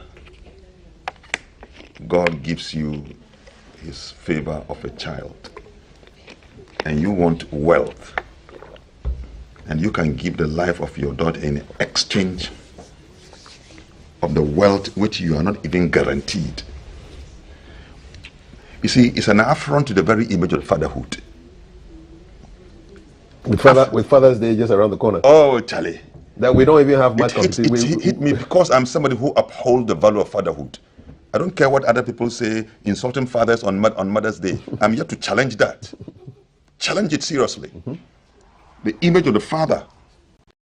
I always say that when you are a young man and you get married, first you are just simple, ordinary young man. You get married. When you get married, your status changes, and that change of status confers on you an honor. You become called a husband. Husband. Being a husband is look, it's a promotion in life. Being a husband is not just ordinary. Just like a lady who also gets married now changes from just ordinary young lady to be called what? A wife. You know what a wife means in the family institution? Then when the first child drops, you get further promoted. You are not just a husband. You are not just called a husband. You are a father. That fatherhood, that father thing, what it carries, is what I think most men do not understand. And this, what the man has done, is really a blow and a damage to the very image of fatherhood. The father that gives care. The father that whenever, a true father, you see, a true father is not a young man who, through his sexual adventure, impregnates a girl and she gets pregnant, and the moment he's told, he said no, and he runs away. That is not a father. No. Look, women should, a father who runs away from this is not a father. I'm talking about a real father. A real father, when the day you announce to him or he gets a sign that his wife is pregnant, Alhamdulillah. Thanks be to God. Thanks be to God. And he's waiting to see the dropping of that first son. He holds the child. He bonds with the child. And he wants to live to see the child growing to glory. Next week I'll show you a picture of me holding my first son. It was like this, and I was like screaming. Yeah. Screaming with joy, man. Dad, you are the true father. I couldn't believe it, man. But this man is not a father. What is he? I don't know what title I should give. He cannot be called a father. He's a non-father. He's a non-father. We must find a better title for such people. I have to search and get. But he's not he cannot be called a father. No. When we all call our grandfather, we called Abraham the father. You know, and other great men. You know, in the Holy Quran and the Bible, we have a lot of people who carry the father figure because they catered, they created vision, they gave inspiration, they guided, they directed, they mentored people, and so on and so forth. So it's sad. If there are other fathers, please never make this big mistake of exchanging, especially also a girl. Yeah. And I saw the poor girl sitting down, and unfortunately the man also came, and then he didn't know even how to communicate. You know what? Your father had come to kill you. Too raw. You know, yeah. In fact, I share in the questions that are being raised. I share. I don't shy away in the questions that are being raised about the man himself who does the work. I share in the questions. Can the man come just like that and say, look, I have brought my daughter? Because in such a ritual, there are requirements. Yes. So what are the requirements for us to be able to go to rituals and make money? If it's a python.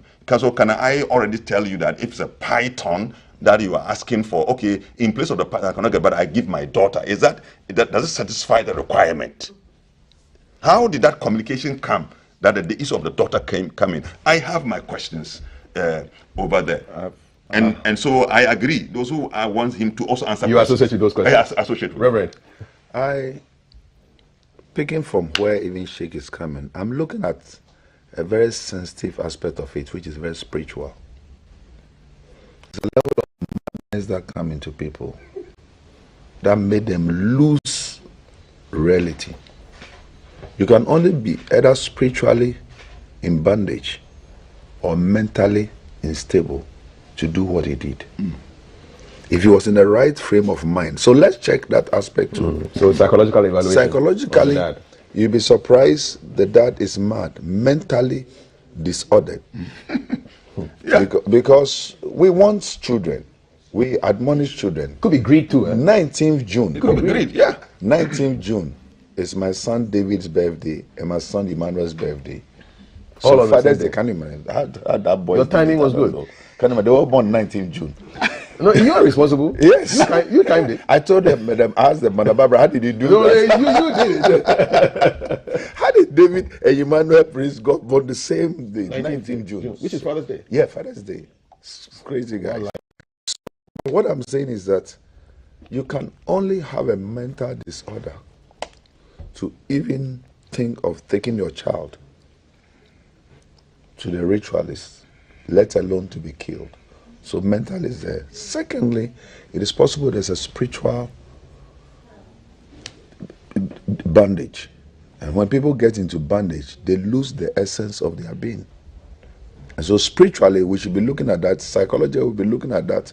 And of course, people like that, the first thing that happens is that even during the time that they are in remand or they are in prison, they also take them through the mental orientation to find out if it has not, because you can be only in the mental state to assume, not even somebody's child, your own child. It means you're mad. So he needs to be evaluated. He must seriously be evaluated. Of course, if it was in Europe by now, he'll have about 10 psychologists, psychiatrists, and social workers. Among social workers and psychologists and psychiatrists, they'll be dealing with all of them. You don't know. And like Sheikh rightly said, evil communication corrupt good manners. What kind of communication began in the first place? From the herbalist. When he went to the herbalist, that led to, yes, you can bring your child. I pick that man and pick the herbalist also up. And pick anybody connected to them up. Because that nonsense must stop. It's an evil. And if we don't stop this nonsense now, it's permeating. Look, even in the church, there are rituals now. And in the mosque, there are rituals now. I mean, some time ago, we thought that when you do certain things in the Zongo community, they cane you and they discipline you, or you do something in the Christian community. This time, everybody is doing anything. And so we have to get back again to institute certain discipline. And so they should get it. It's sadness, it's understatement. It is scary. It's scary. We have children, we have girls, we have boys. We leave them. If this man could sell his own daughter, yours is not safe.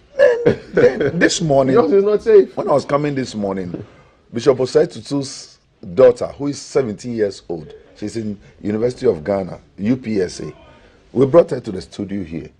When we're going to put her in another car, I made sure my chief officer, Reverend Matthew, the police guy, and everybody, we got in the car, we took the numbers of the car before the car left. In fact, I bet the Uber driver, the boat driver will be saying, these guys are mad. We took the pictures and took everything. We hugged her, kissed her before the driver to see that, hey, as for this one, if you dare, you are finished.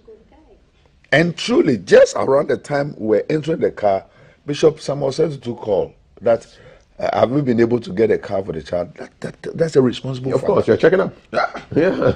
That's a responsible father. So Sheikh, I agree with you today. Whatever that spirit is, it in the name that is above every other name. It should never happen in Ghana. At all. We refuse that spirit. Yeah, we refuse it. All right. You're watching GTV Breakfast. These are big stories that we're talking about. We have heard the returning 365,000 plus CDs. Paul Adumoture's response to that and all that went through. And then we're also looking at the running story of this chap who decided to exchange his daughter for cash. And I'm getting comments from my guests, Reverend Dr. Lawrence Tete and Sheikh Armiya Shaibu. We'll be getting your comments too on 055-556-1034. We'll touch on the Nigeria church killings also and then look at other stuff in the news. But for now, I think I want to be handing over to the lady called Valerie, who will be bringing in our guys on the roads, on the streets, keeping an eye for us. I'll just give you a couple of headlines in the news while we get ready for keep an eye. So Daily Graphic leads with rain batter roads. Minister deploys mobile maintenance unit to fix problems. Ghana Health Service records 5 cases of monkeypox. COVID-19 influenza still lurking. Illegal Chinese minors jailed 15 years. And over 4,000 girls re-enter school after childbirth. Special supplement on manufacturing, where you can go check that out in today's graphic. And elect experienced politicians, technocrats to run the party, says aspiring MPP vice chairman, who is urging delegates. In the Business Finder, Dr. Bawumia has officially launched No Guarantor for Students Loan Scheme and source raw materials locally, President tells multinational companies. BFT leads with transport hikes push inflation to 27.6% in May. Yesterday, I had the government statistician sit in front of me. I wanted the scoop from him, and he said, no, we can't tell you now. But it has come out now. Inflation is now 27.6%. I know Reverend Dr. Lawrence Tete, he is a man of breaking things down. So he will be breaking down. This is what it means. We like that kind of economics, so that you're not just running with percentages, but you know exactly how the thing is affecting you. We'll be getting your comments pretty soon on 055-556-1034. WhatsApp, that's our WhatsApp number, and our hashtag is GTV Breakfast. Still to come, more on monkeypox, and then Joe is going to be sitting down with Val for a conversation on comedy. All right, but for now, it's keep an eye. No O's there. Hi, hello again. Yeah, like we said, the show has been very interactive and very packed yet this morning.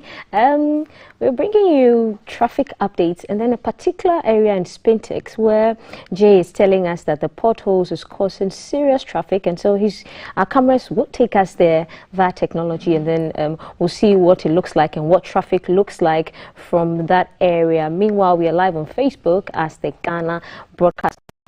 So we are going to the Spintex area now via technology. Good morning, Jay. What's happening? Where are you in Spintex? What can you report? Thank you so much, Val. Welcome to Spintex Junction. For most commuters here, this is where Spintex Junction begins, or depending on where you are coming from, which is if you are turning towards Nungwa or Sakumono, this is where it ends. So we call it Spintex Junction because it's just where Spintex begins, and then the where Sakumono Estate also is. So when you get here, this area is quite riddled with a number of potholes. You remember last year we came here to report about the state of the road, and we mentioned the fact that some potholes were developing. So if the Tema West Municipal Assembly could come in and just patch it up, then it will help commuters who ply this road regularly. Now the situation is much worse. Aside the one over here, there is a bigger one just behind me. And you notice that for commuters who have to use this side, even where I am standing presently, you find that there are tie tracks.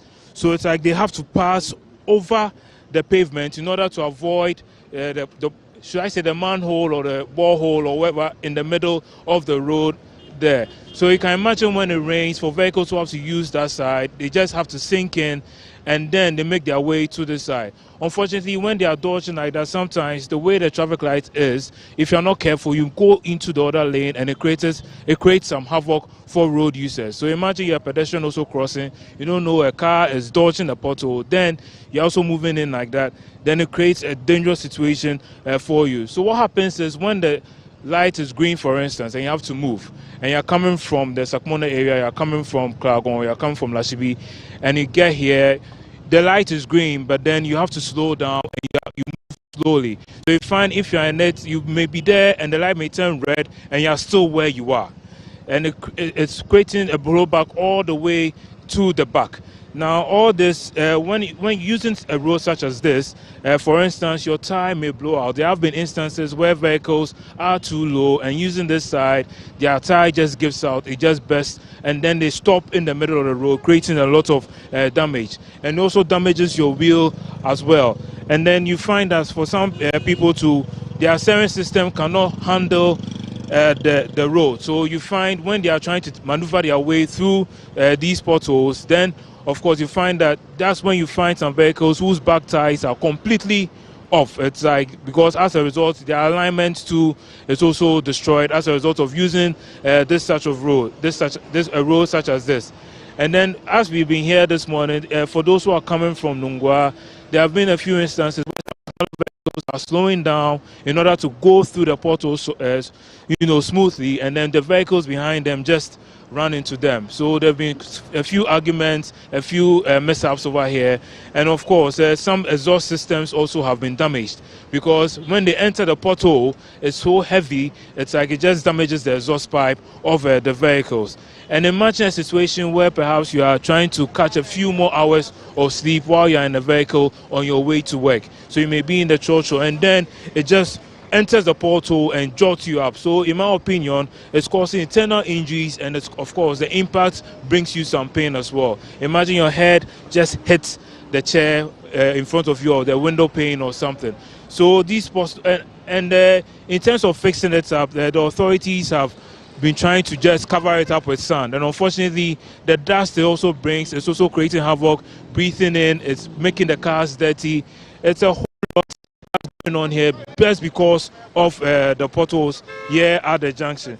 Yes, so you see some drivers complaining at the moment. So the way they weave in and out and the damage to their vehicles is a whole lot. So from the Spintex Junction here, we are saying once again to the Tema West Municipal Assembly, if they can just patch up this side, that will help road users massively, because at the moment the situation is not helping at all. You see those coming from Spintex also dodging and heading quite close to the camera, which should show you that nobody wants to enter this portal. They may seem simple and they might just maneuver their way through, but it's creating havoc for their vehicles. So once again, the Tema West Municipal Assembly, if you can just fix this, resurface the road, it will help commuters who are passing this side. Thank you so much, Valerie. Thank you. This has been the report from the Spintex Junction. A whole lot of risk. Yeah. Back to you, Val, in the studio. Thank you for that report. And it's 7:57. And we are still live on Facebook. The hashtag to follow is still GTV Breakfast. Topping the trends on Twitter, Paul Adum Autry is still trending. And what's still trending is the headlines. And before we go back to CAF, the Sheikh and the Rev, we're going to Alan, who is also keeping an eye at the Agbogloshi market. We're looking at how the market is faring after the floods. And so Alan is on our screens now. Alan, hi. What's up? What can you report? Hi, good morning, Valerie. Welcome to the Agbogloshi market. It's still hashtag GTV Breakfast, and time gone now is 2 minutes to 8, 7:58 a.m. I am coming to you on the back of the recent floods that hit the market, and we're here to see how the women are getting themselves back together and what coping mechanisms they have employed to keep on trading. Arriving here, we found a few things that would immediately bring your attention to what could potentially bring another flooding should it rain. So if my camera would pan to my left, what you will have here is a very nasty looking, apologies to all who are enjoying their breakfast this morning. The gutters are so badly choked. You have literally everything else you can imagine sitting in the gutter. And just next to the gutter is our women who are trading in almost every other food item you can imagine. So there are fresh foods, there are fruits and vegetables. There's almost every other thing here. I spoke earlier to some of the women in the market, and I wanted to find out how they're coping how they have coped so far, given that the rains have not completely left us. This morning, if you're looking up, you'll find there is what looks like gathering clouds for some rain. I'm going to go and speak to one woman who gave me her name as Mariam, or Marianne, who was so badly hit by the rain when the floods came to Agbogboloshi market. Marianne is busy attending to a customer, but I'll try and break through. Mariam, morning. Mariam, earlier on, okay, ni nyumo ne te ni biti te bi. Wa bi ene in particular.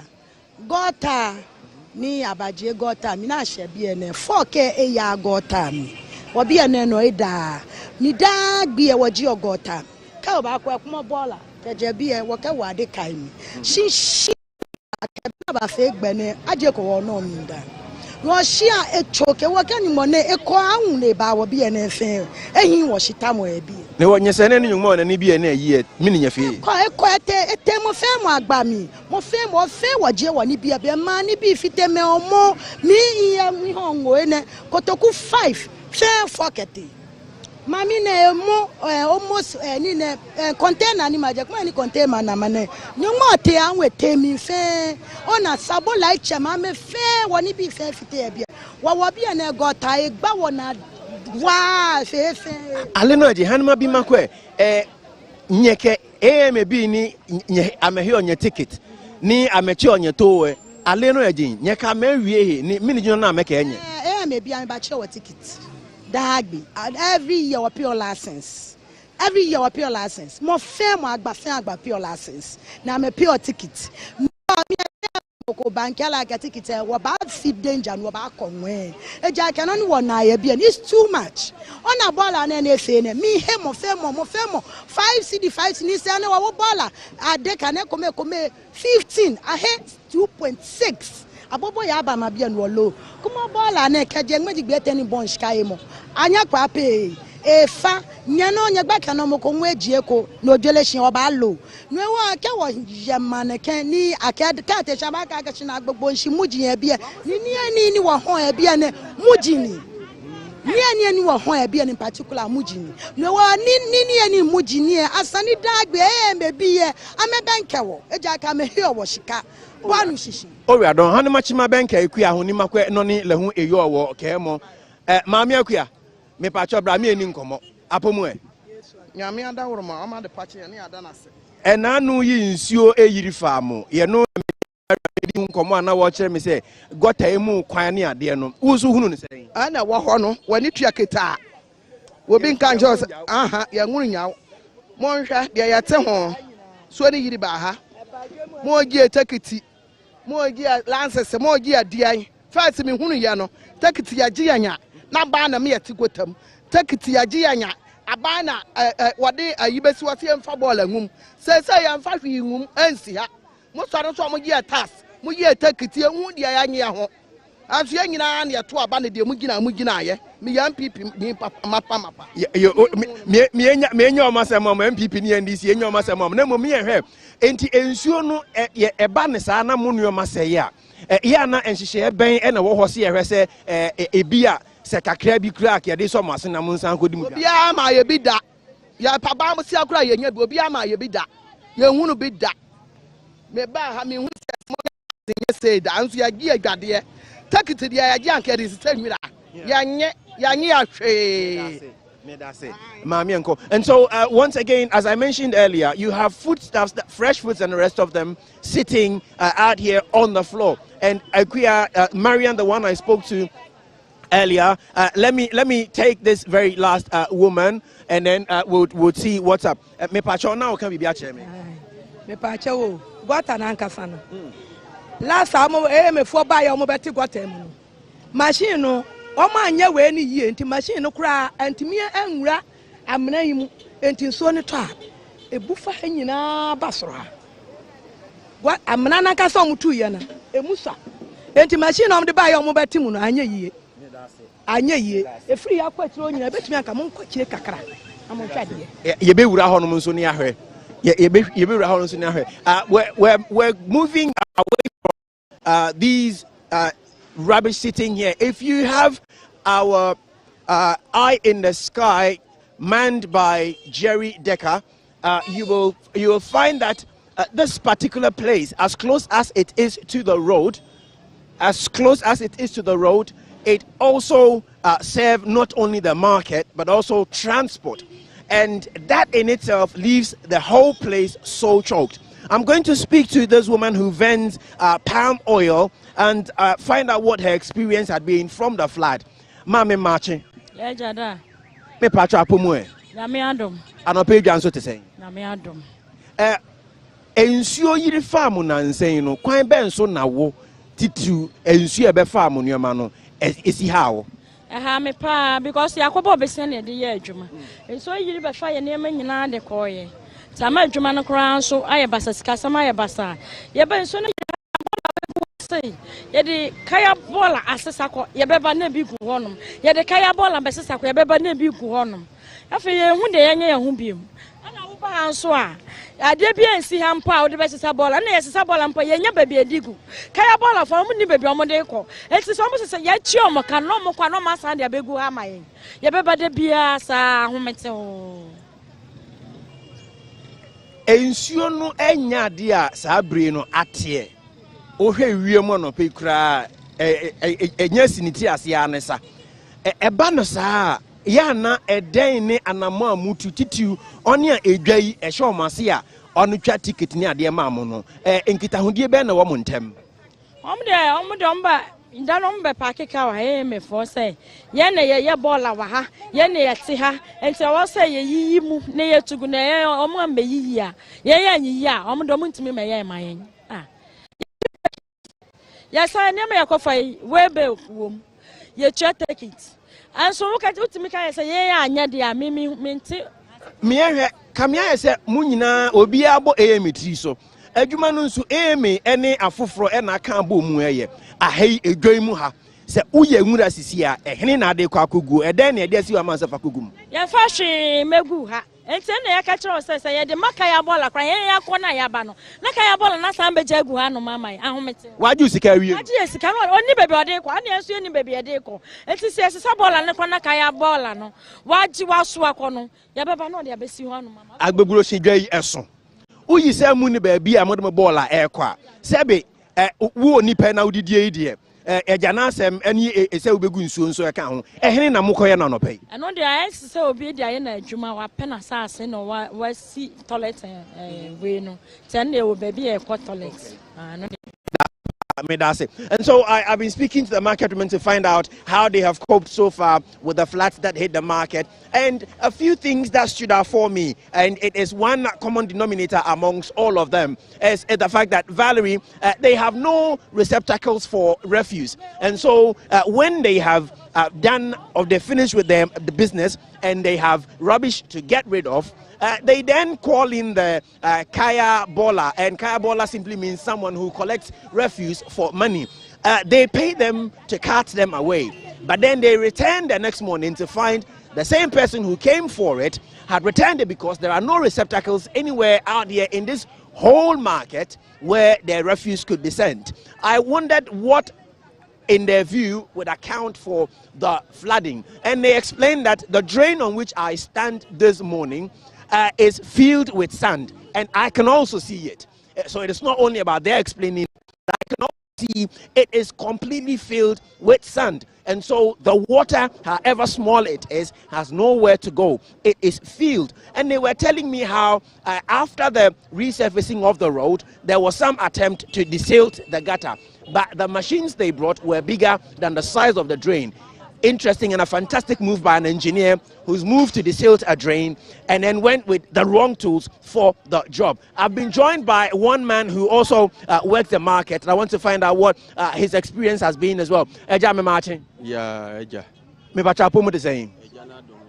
Eja meton ade wa ha meton banchi me nioma meton na bi ni obetumi etwa banchi na e wo ho nyina ya me de me da se me ahwe ensuo yiri fam na nsan kwan ben so na wo adwuma titru ha wo oh nsuo ne de fa adwan ni nyina je ne bag banchi boto ane nioma to sadaka mu drain na nsuo tumi pejai se overhwe hanom se ne nsuo ne ye te say river a river ankasa a na nsuo ne epemeko na de ekoso no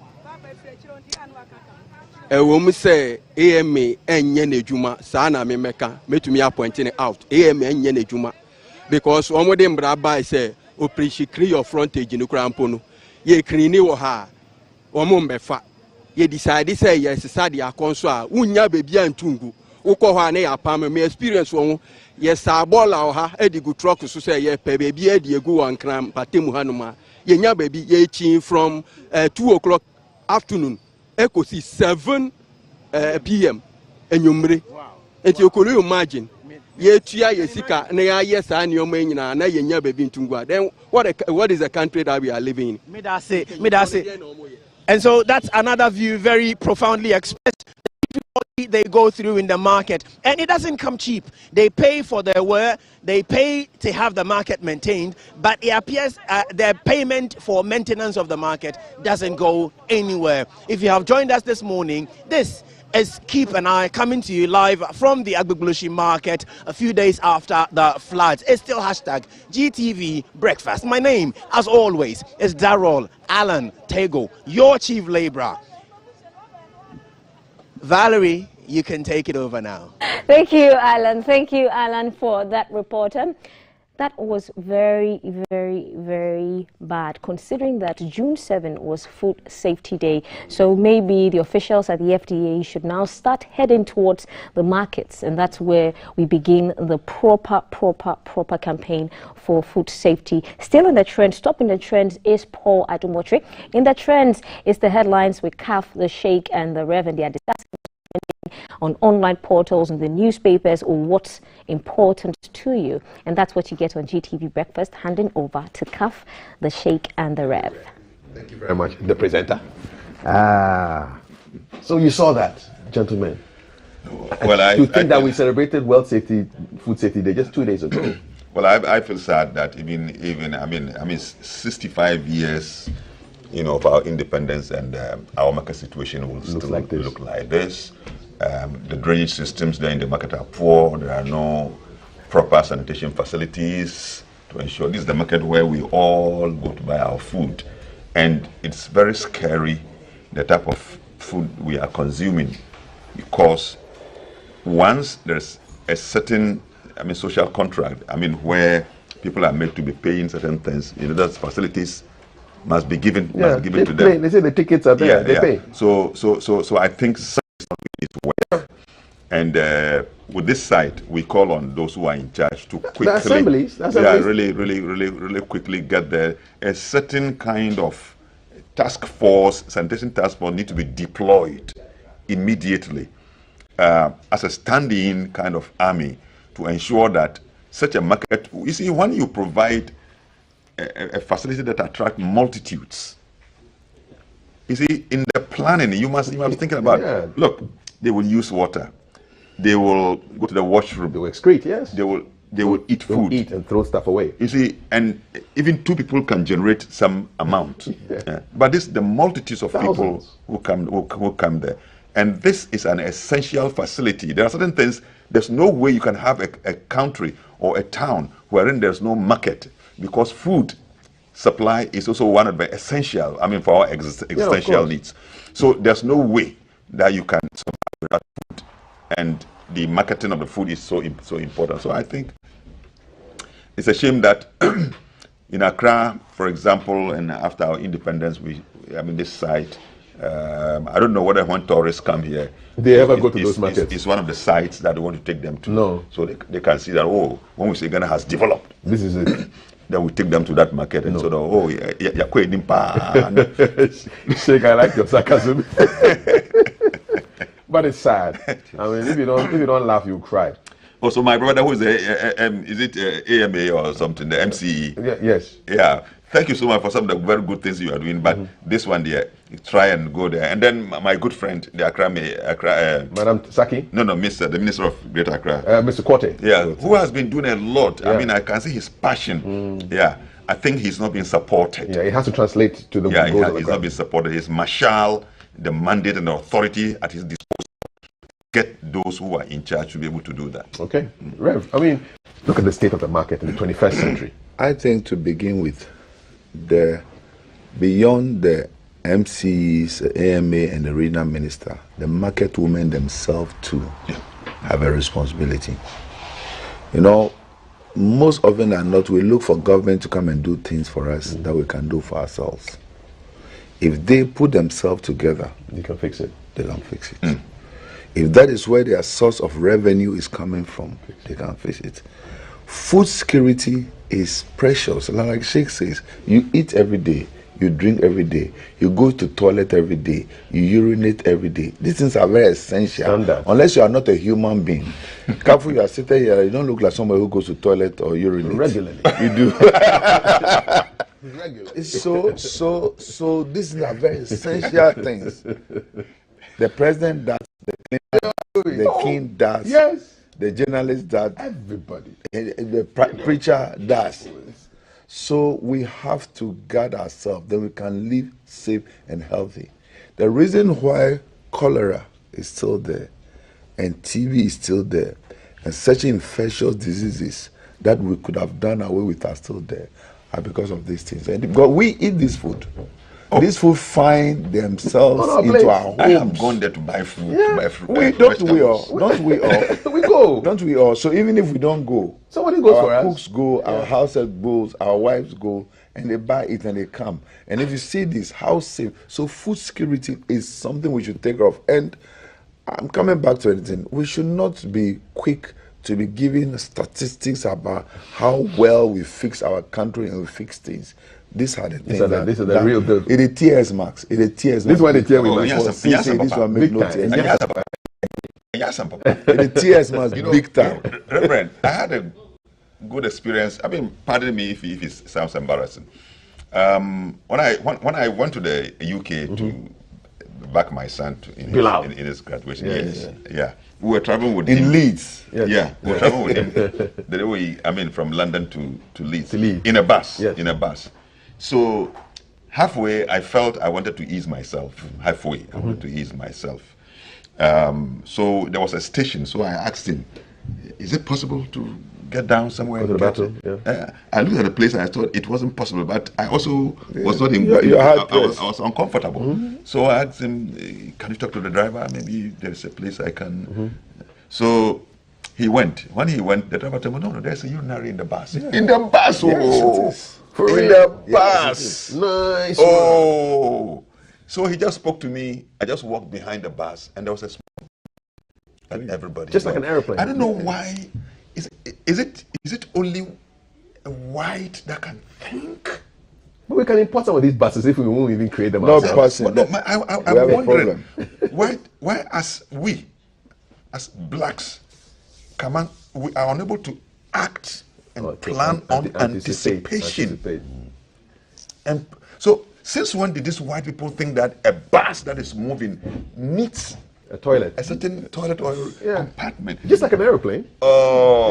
So our planners, the NDPC, please government, give them the resources, give them the mandate, let them act, let them plan for us, let them. That if you deviate from the central plan, that let the law works and give them the mandate that they can stop you from doing so.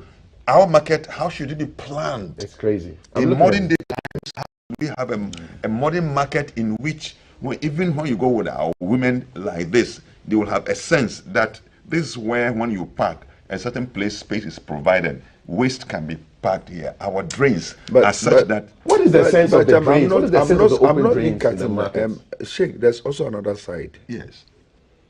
We have made up our mind. So sometimes, even if you ask this woman to give you way so they'll clear it, they don't want to move. You know, most of the flood, and I lived in North Country, grew up in North Country, most of the flood was because of buildings that were blocking certain places. Yeah. And nobody wanted their building to be broken.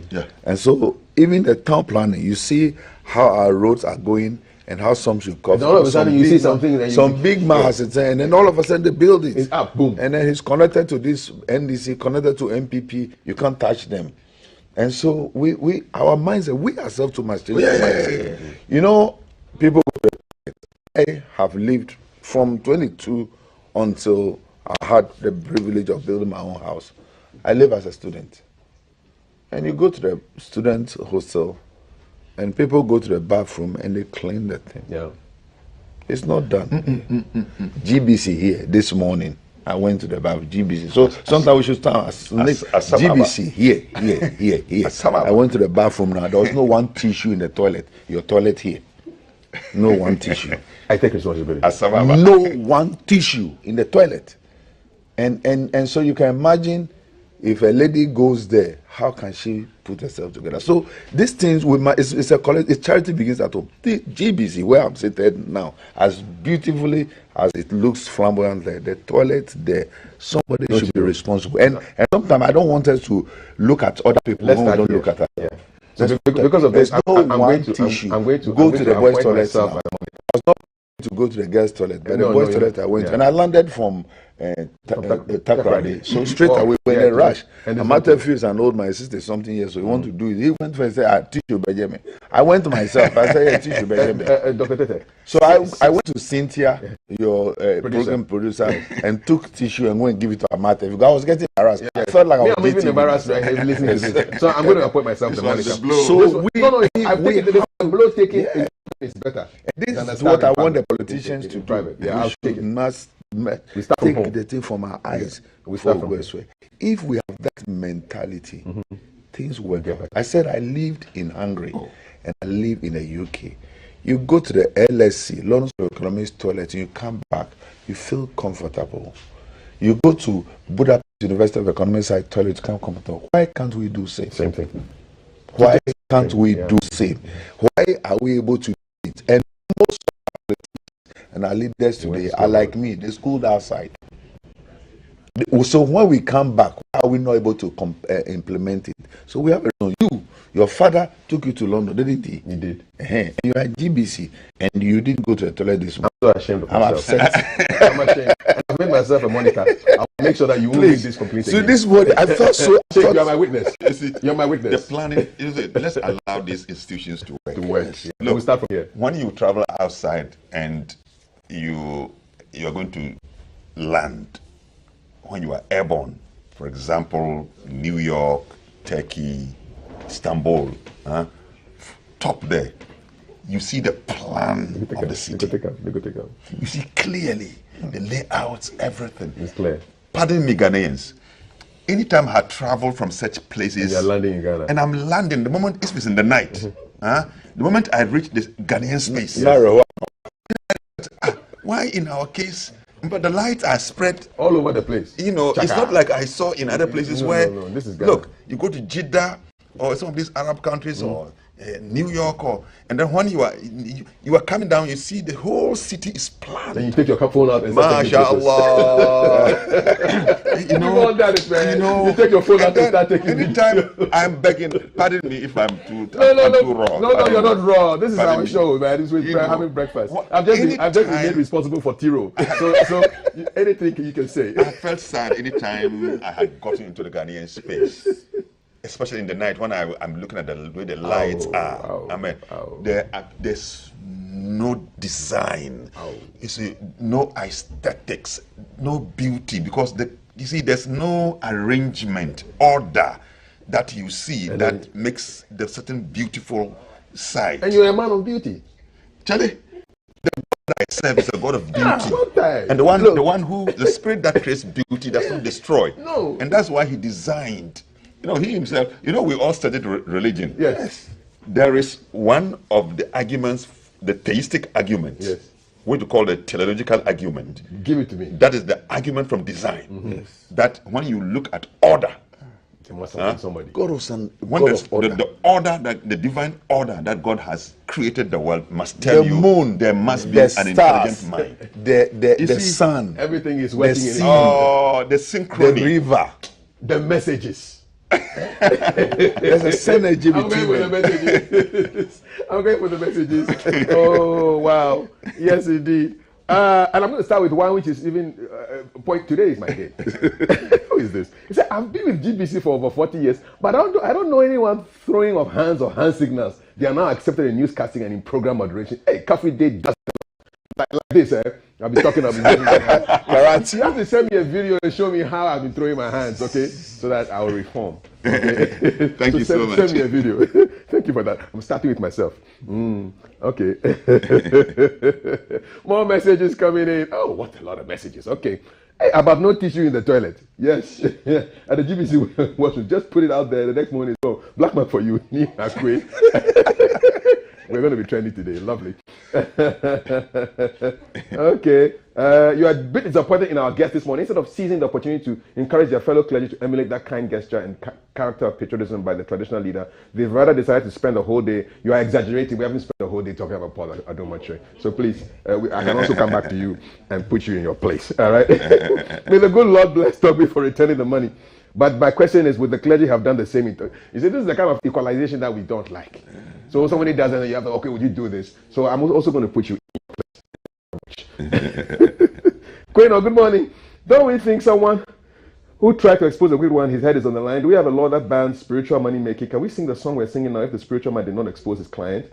If the spiritual man just asked his client to bring a girl without saying his own child? Yeah, lots of questions to be asked by that chap, you know. Good morning to you. My love for the GTV breakfast and the Thursday panelists is eminent. I get to fill my notepad with life tips and countless wisdom they always speak. So today, for instance, I've noted down learned people should help their community from Reverend submission. I get excited when the learned people help their community. Thumbs up, claps to the Reverend and the Sheikh. Kaf, I beg, where do you get your outfits from? This is from Stallion Outlook. Look for him on Instagram. Stallion Outlook. He's in Medina. He does great things. Good morning, GTV breakfast. More messages. You guys are just enjoying yourselves. Good morning, Toby Kaf. I'm not surprised to hear Ghana has recorded cases of monkeypox. I knew we were close to hearing that. Immediately Nigeria announced it. I pray the IMF and world bodies not to give Ghana any money because we have enough to build a cathedral. We'll talk about cathedrals one of these days. Good morning, Kafui. The basis for good sanitation is good drainage. Accra, the cleanest city in Africa, indeed. Please, let us not delude ourselves. Great reporting by Daryl. At this point, I want to ask, where is the cleanest markets that you know? I want you to send pictures of the cleanest markets. I remember I went to Ho once and I was just craving for abobo, yokagari, gobe. And I took a walk through the market on a Sunday in Ho. It was beautiful and clean. Send me pictures of your clean markets, all right? The challenge of the traders is where to dispose of the waste, and that is the duty of the assembly. Yes, we agree, but then also if we have a system where we can segregate the waste, we can have organic waste, inorganic waste, paper, bottles, and then we can actually make money from all this waste and generate energy for that same market. Good morning, Kaf. It will surprise you to know that it took me almost 3 hours to drive from one end of Agbogboloshi to another. Total no respect for anyone in that area. That place needs very good attention by the government. Okay. I truly believe in the divine. Okay.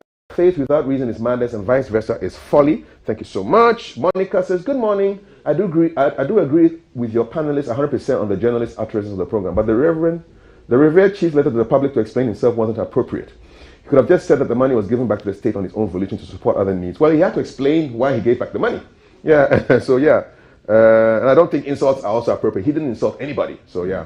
Good morning. Special greetings to His Excellency Dr. Baumia. Is he here? Okay, he's not, but you're sending him greetings. Okay, no problem. Good morning, Kaf. Very interactive discussion today. I'm so excited watching the show this morning and how Sheikh and Rev are tackling the discussion. I literally started watching the show this vacation, and I must say, I've learned a lot and gained so much exposure. I just pray I don't get 7:30 a.m. lectures next semester so that I will be able to continue watching when we resume. Val looking pretty as usual. Haruna from University of Ghana. Val, you have a fan there. But Haruna, you can watch on Facebook, okay? We are on Facebook, so anytime you can watch. More messages. Good morning, dear host. Okay. Let's try to be cautious about the disease circulating. You're also greeting Dr. Afi Akoto, who is not here, but he'll get your greetings. Okay, good morning. Gabriel says, I love watching you guys on Thursday because of your panelists. Guys of today should have in mind there's no blood money anywhere. And please, Dr. Lawrence, is there any opportunity for me to do my national service at your office? Because I really admire you and like you a lot, and I want to grow up around you because I need a good man like you in my life. You take NSPs? I will take. Do you take? I will. You will take? Yes. There we go. There we go. Apply. Kaf and panelists, good morning. Please, Father's Day is on June 19th. It's also my 71st birthday. It's also the birthday of Reverend Dr. Lawrence Tete's sons. June 19th, is that correct? Yes. Yes. Please let us celebrate fathers because we are the family heads. Okay, good. Good morning, GTV Breakfast Show. Blessed to have listened to wisdom this morning. To your panel, God richly increase you as you impact more wisdom. Okay, more messages. Let's go all the way down. Let's see. Ghana has become lawless. bureaucrats who are managing the affairs of this country? That's your question you want to know. The herbalist may be a key witness to the prosecution. We're talking about the father who decided to exchange his daughter for a guy. Good morning, Gaf. Greetings to the Rev and the Sheikh, and their submissions are always apt and educating. If Toby Afeda is being bashed for doing something as honorable as returning monies he feels doesn't deserve, it leaves room for questions as to what we are learning as a people in regards to our morals and integrity. May we not destroy our values on the platter of partisan politics. Your messages are coming, baby.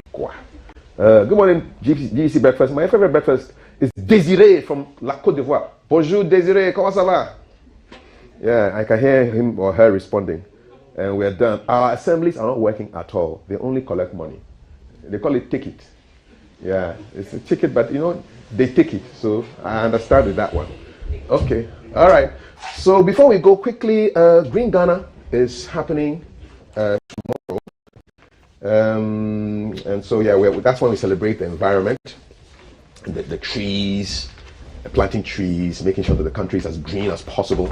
Just want your quick takes on Green Ghana. Then put us on the environment. I think that our health, the air we breathe, depends on how green our community is. Yeah. I think sometimes it's even better that even in our homes we plant trees to give a shade, and then it absorbs a lot of things. So most of this carbon dioxide we have in town, if we have enough trees, it will safeguard our community. So I will encourage that we all plant trees and make sure that we don't leave our place to become a desert. There's nothing in the desert. So let's plant trees. Okay. Check.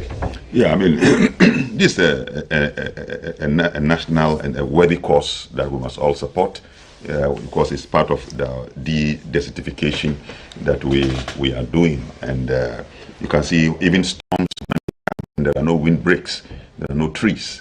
Then that's when they are able to now, you know, take off our roofs and so on and so forth. Even the source of our water bodies, for example, usually the trees will make sure that, you know, they don't dry up. So I think this is a whole national assignment. I would encourage that all of us should support. The chief imam was approached and he has given his blessings, and I'm sure even tomorrow morning he's going to send me to join some others to also do our tree planting. Okay. So it's a godly work. All right. It's to protect our country, and I think we must encourage it. Okay.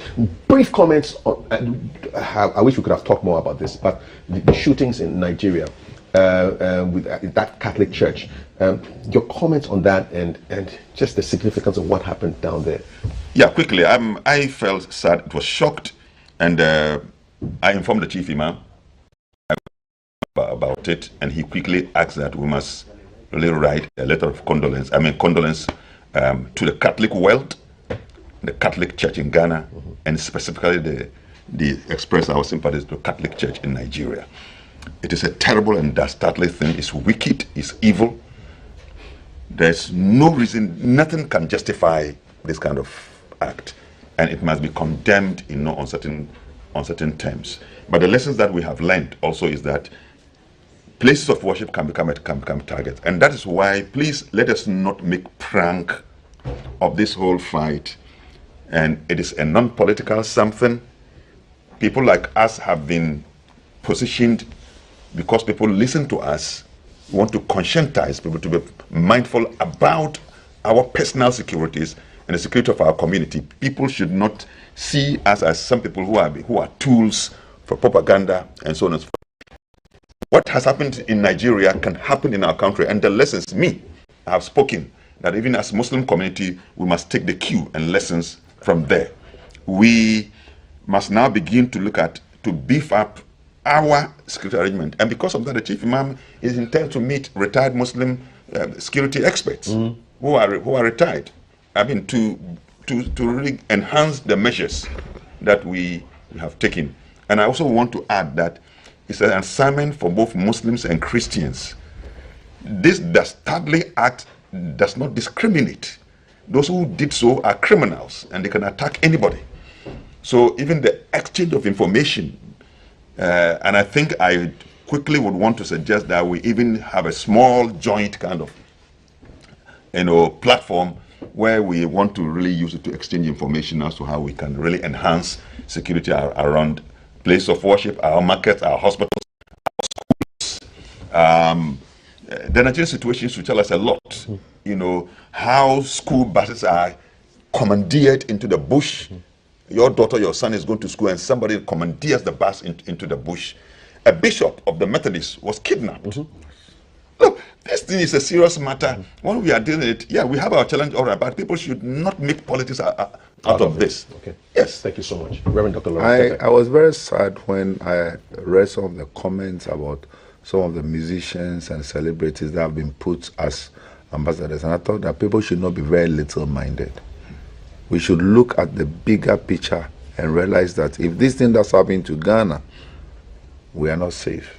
And so we should wake up and realize that if it's happening to Nigeria, it's very close to us. And people are not students of history, people are not students of politics, they don't learn, they don't read. But if you know what is happening to Ivory Coast, what is happening to Burkina Faso, what is happening to Togo, and it means we are not safe. Let's rather wake up and not look at this thing from the little-minded point of view, but let's look at it from a broader point of view. You need a big and holistic approach, and my slogan is that let's come together in a massive united front to fight this. Otherwise, you'll be surprised who it will be attacking. Indeed. And the very foolishness of our hearts might make us victims. So let's wake up from our foolishness. This nonsense Must stop. This segment, unfortunately, has to stop right now. No nonsense here. All true facts. Spitting facts right here on this show. There's a couple of birthday dedications we want to do. So I'm a Datsun of Akko Books, celebrating your birthday. Please, let me break through that. Yes. Yesterday was Mama Dora's birthday, Bishop Takia Boy's wife, who is my best girlfriend. In fact, she was my girlfriend, official girlfriend, before I got to know that she's even my big wife, because Takia Boy is my cousin. Wonderful woman of God. Also, Bishop Osaitutu's birthday. Okay, all right. Okay, great. And before we jump into our monkeypox conversation, I want you to just listen to that for a while, briefly. Quick birthday shouts also to Ahmad Datsun of Akko Books. And this is from Oscar Provençal, who is wishing his son a happy birthday, which is happening today, from Mr. Oscar Provençal, the son of Ebenezer Provençal, Ebenezer's grandma and all siblings, saying happy birthday. And he says, please let the men of God say a prayer for him and for me as well. So this is Oscar asking for a prayer. Father, I pray in the name of Jesus, we bless them, and we pray that they will not just grow in age, but they will grow in wisdom, and your will be done in their life. Happy birthday and many blessings. Ebenezer, he wants to hear the name. Ebenezer, we bless you in the name of Jesus, that God lift you up, and you not just grow in age, but you grow in the wisdom of God, and long life and prosperity and good.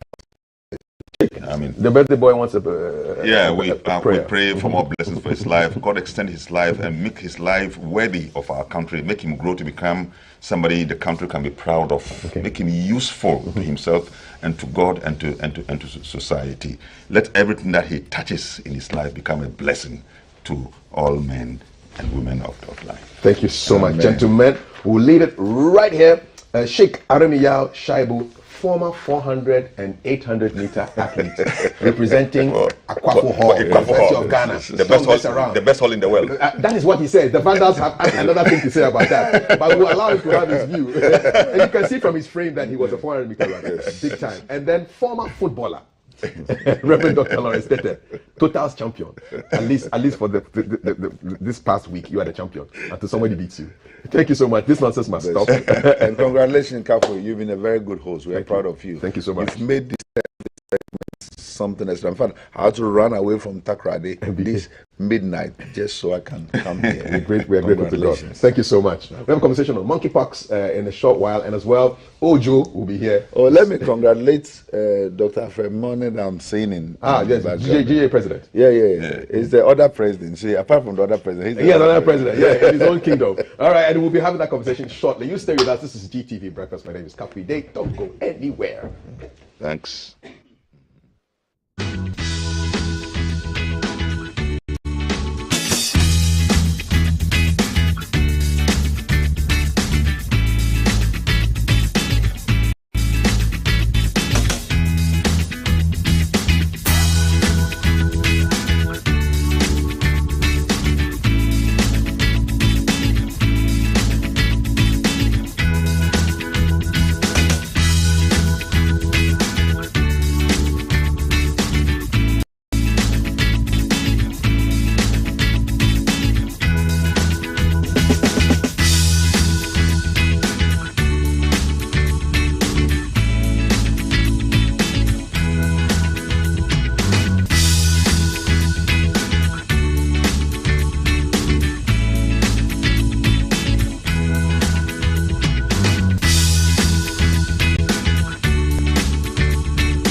dance Thursday, you know what I'm saying? So this is Shaggy, real name Norville Rogers, and he got a doctorate degree, honorary doctorate degree last week from Brown University, and he gave a wonderful speech and also gave a performance in the robes, everything, you know. Check it out on YouTube. Just type in Shaggy honorary degree and you see it. They're doing great things for services to the arts.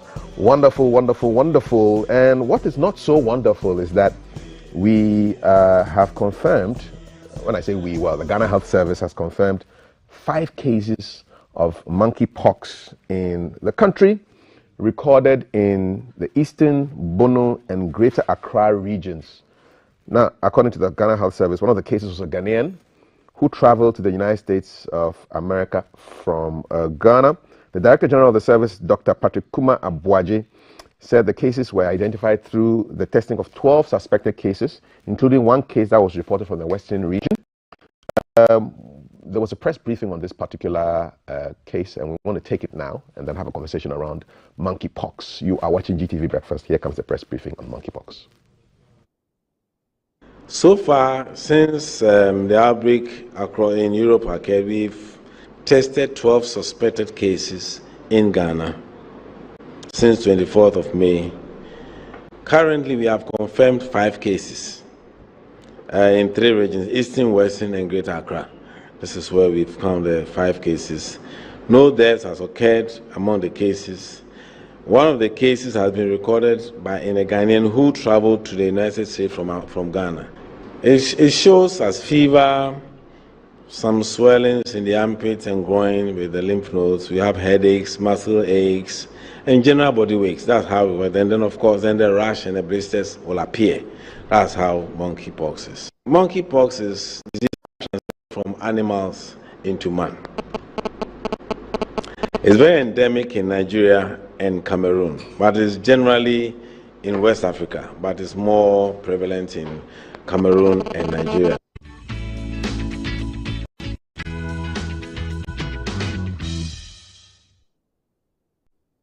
Okay, yeah, so monkeypox is in Ghana, and so the Ghana Health Service is giving us those statistics. And we do have on the line right now a virologist with the Kumasi Center for Collaborative Research in Tropical Medicine, joining us for a conversation on this particular disease. Dr. Michael Owusu, good morning, welcome to GTV Breakfast. First of all, what is monkeypox and how contagious is it?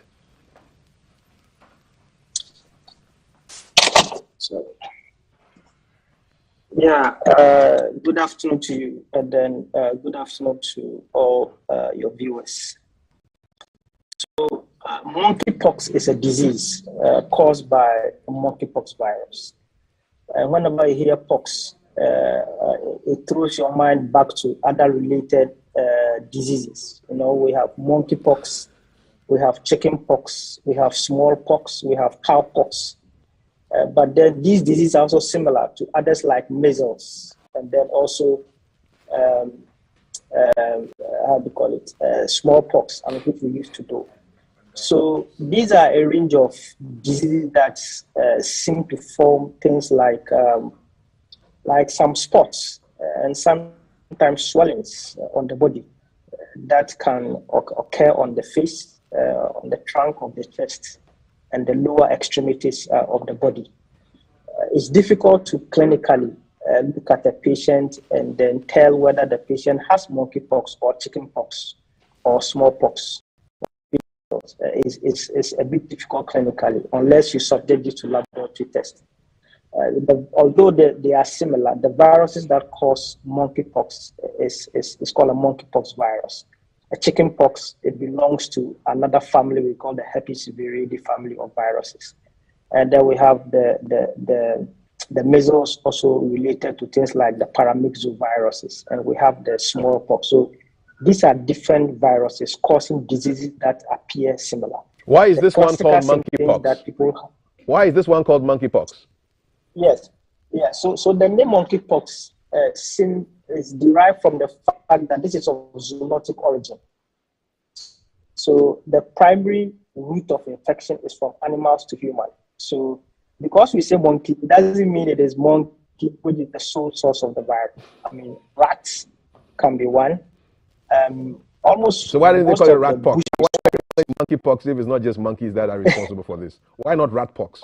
Well, sometimes it is based on the discovery. I believe that the first animal through which the discovery was made was more closely related to monkey. So we seem to give it the name monkey.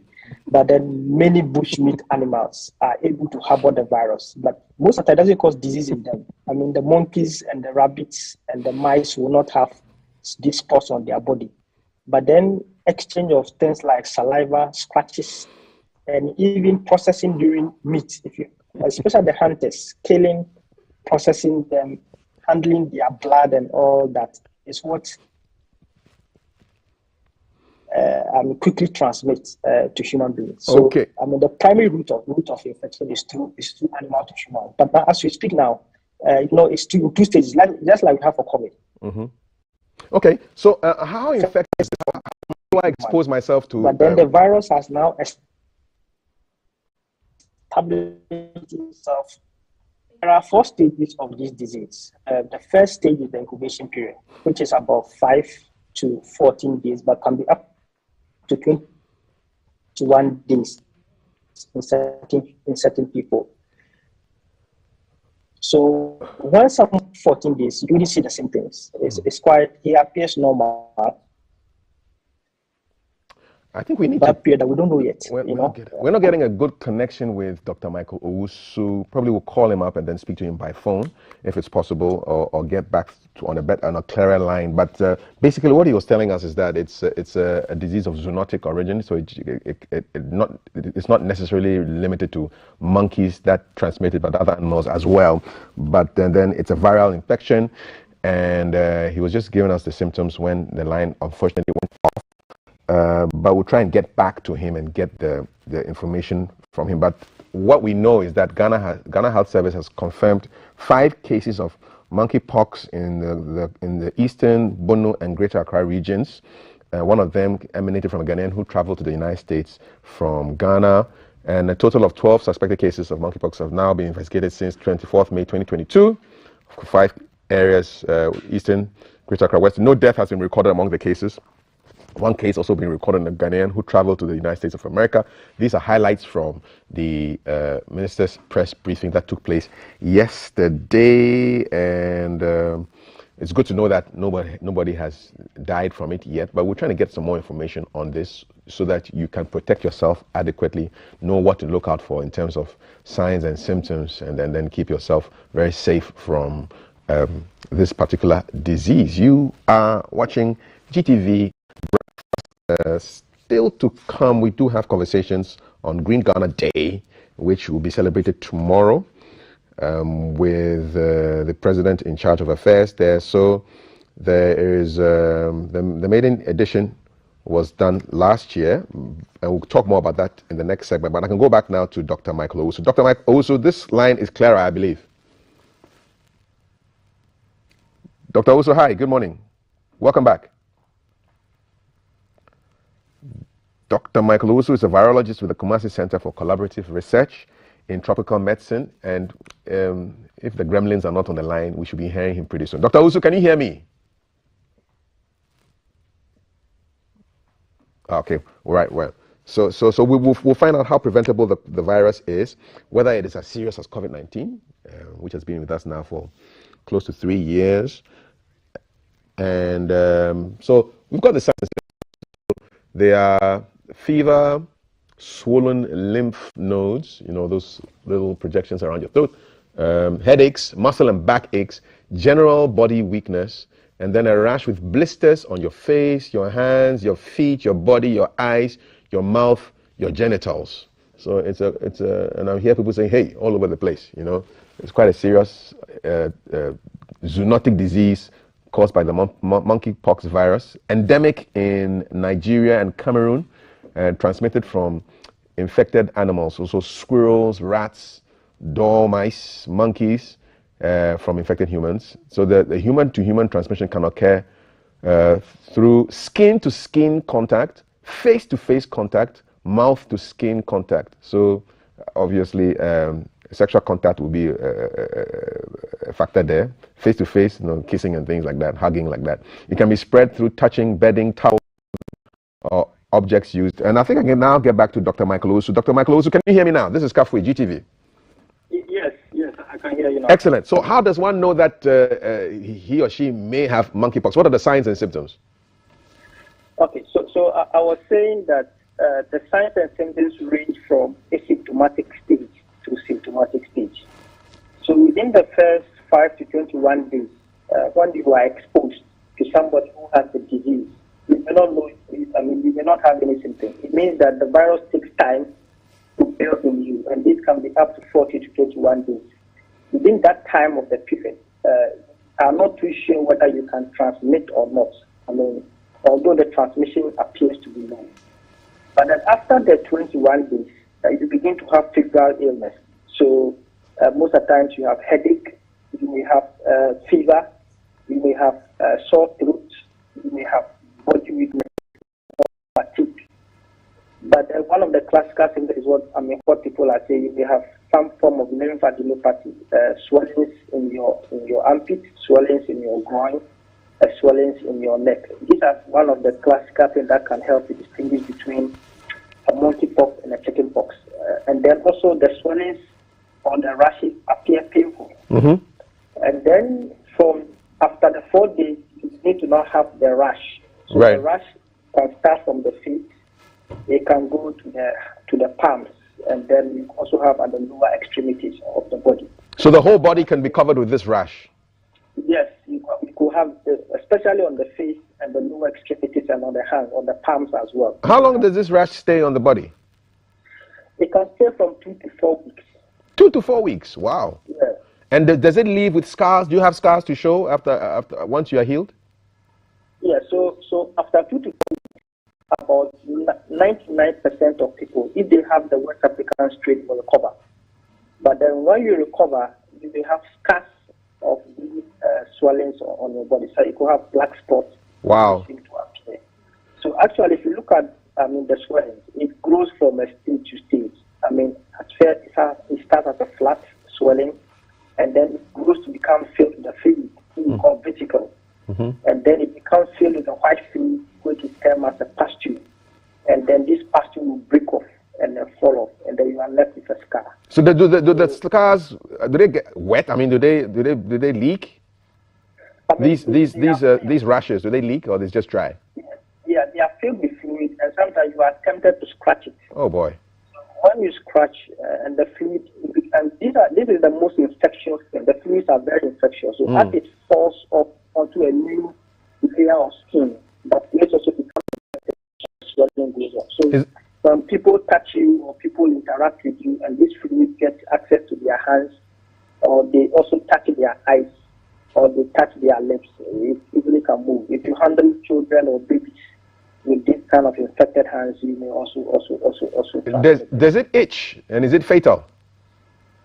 Yes, it itches. It itches, and then it can be fatal, depending especially on the person who is infected. So what we know is that people who are immunocompromised, HIV people, and then pregnant women. So something can lead to miscarriage even in pregnant women, and newborns. And right. Newborns also can have fatal disease. Right. Is there a vaccine against monkeypox?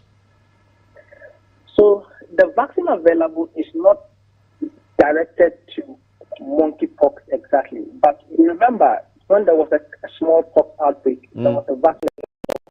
Right. Some years back, was stopped because we had eradicated it. So what we know is that the smallpox vaccine has cross protection against the monkeypox virus. Mm-hmm. So it is possible that in the next couple of weeks, WHO may call for revaccination of people who are living in highly endemic communities with the smallpox vaccine. Hopefully, that this will give some level of cross protection. But as I speak, people are trying to investigate to design a monkeypox specific vaccine. Okay. To be able to do this. Is Ghana classified as an endemic country? Yeah, so if you look at the IDSR policy, the Integrated Disease Response Surveillance Strategy, if you have even one case of monkeypox, you term it as an outbreak. because it's not something that we used to know. It is a new, and especially when this has assumed community transmission. Initially, we are saying from animal to human.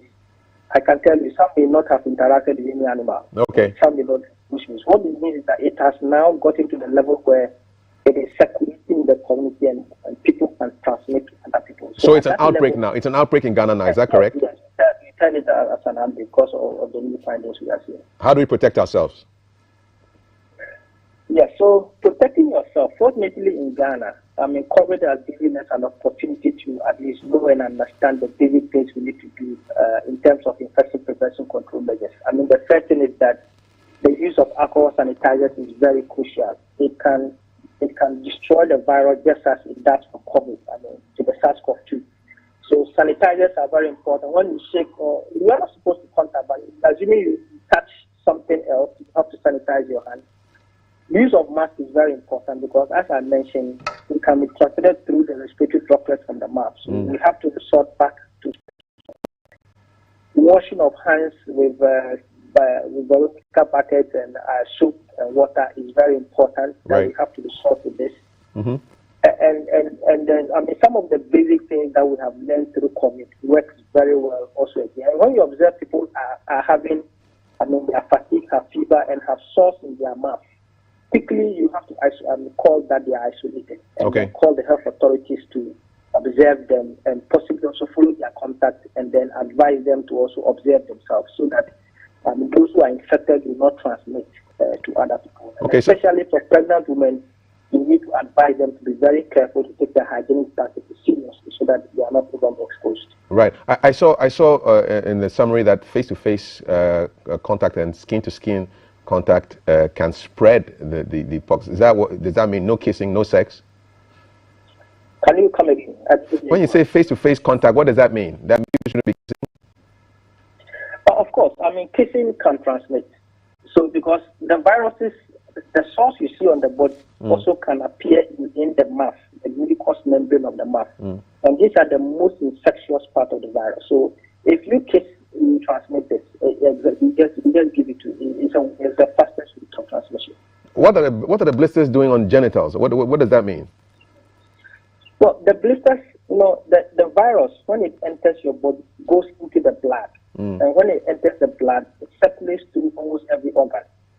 So, and then when it circulates through the organ, it now appears because it infects the skin. So almost every part of the skin, you find them. In the trunk, in the genital area, at the back of the buttocks, on the hands, on the palms, you see the blisters all over. It's almost an all-inclusive kind of thing. It covers the whole part of the body. Yes, it goes to cover most part of the body. People want to know, will it affect their sexual performance after they're healed?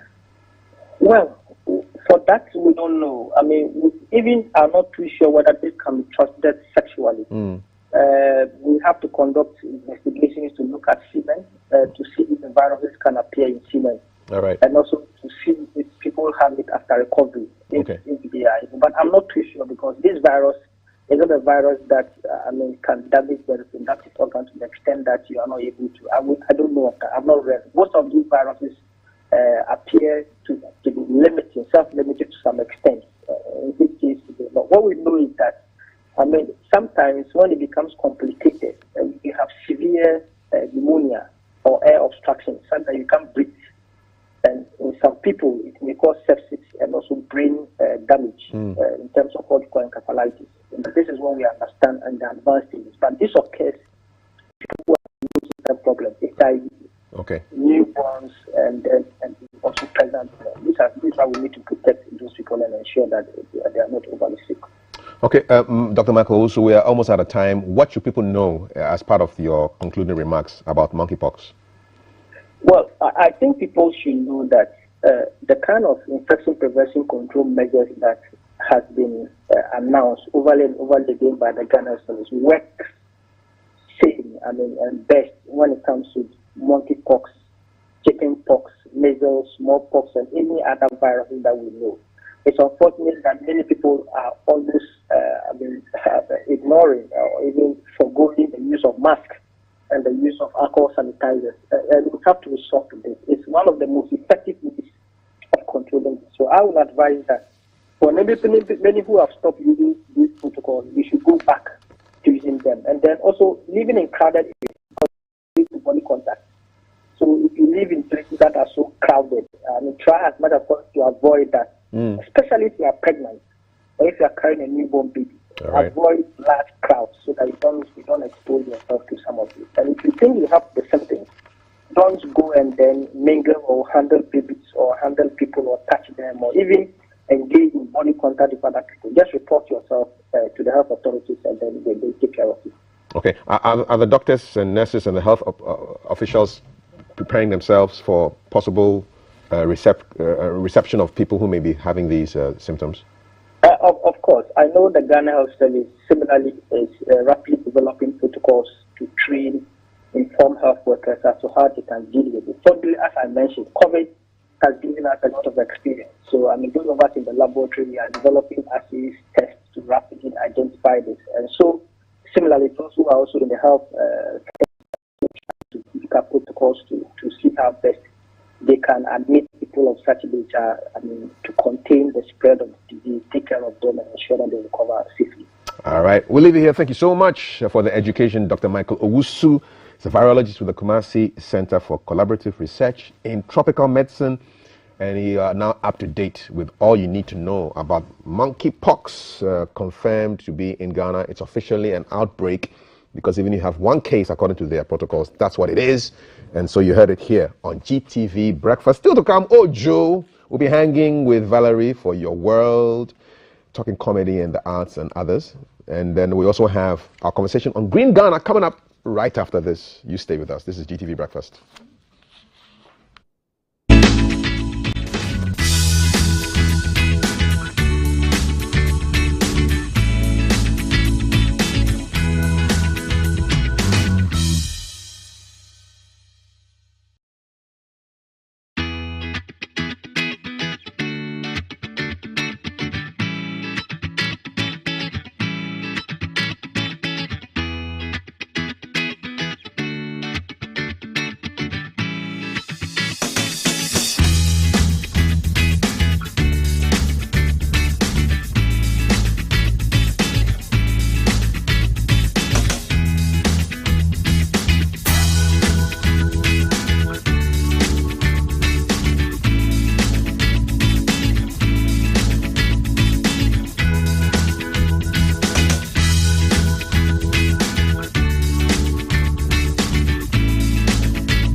The visit took the team made up of officials from the Forestry Division of Ministry of Lands and Natural Resources, led by the Sector Minister, Dr. Benito Owusu, and members of the Forest Plantation Development Fund Management Board to Hohoi in the Volta region and Okajia-Krom Senior High Technical School in the Oti region. The aim was to inspect progress of work and the state of several forest plantations under the Youth in Afforestation program. At Hohoi, the Deputy Minister for Lands and Natural Resources in charge of forestry, Benito Owusu, expressed worry about the rate of erosion, desiltation and other activities that pose a threat to the forest cover. He, however, commended the government for acting in a timely manner to curb the situation. Everyone who planted a tree must go back at least to have a look at what he or she planted. At least, they are your babies. So take very good care of them. And once you go and then you see that they are doing well, you would be happy and you would, at least you will get some sort of satisfaction out of the work that you did. The Okajia-Krom Senior High Technical School, which is one of the 6 institutions to embrace the project, planted over 30,000 trees on the Green Ghana Day, which was marked on June 11, 2021. The minister and entourage were impressed with work done so far. Under the government's afforestation initiative, the government provides free seedlings to people from all walks of life, including celebrities, public officials, traditional leaders, the youth and school children, to plant at various places across the country. The initiative, which includes the Youth in Afforestation Program, the Green Ghana Project, among others, seeks to protect and restore Ghana's depleting forest cover.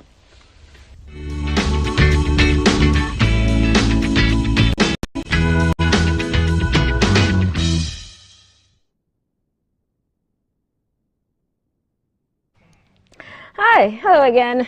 Welcome back, and yes, we are going Green Ghana tomorrow.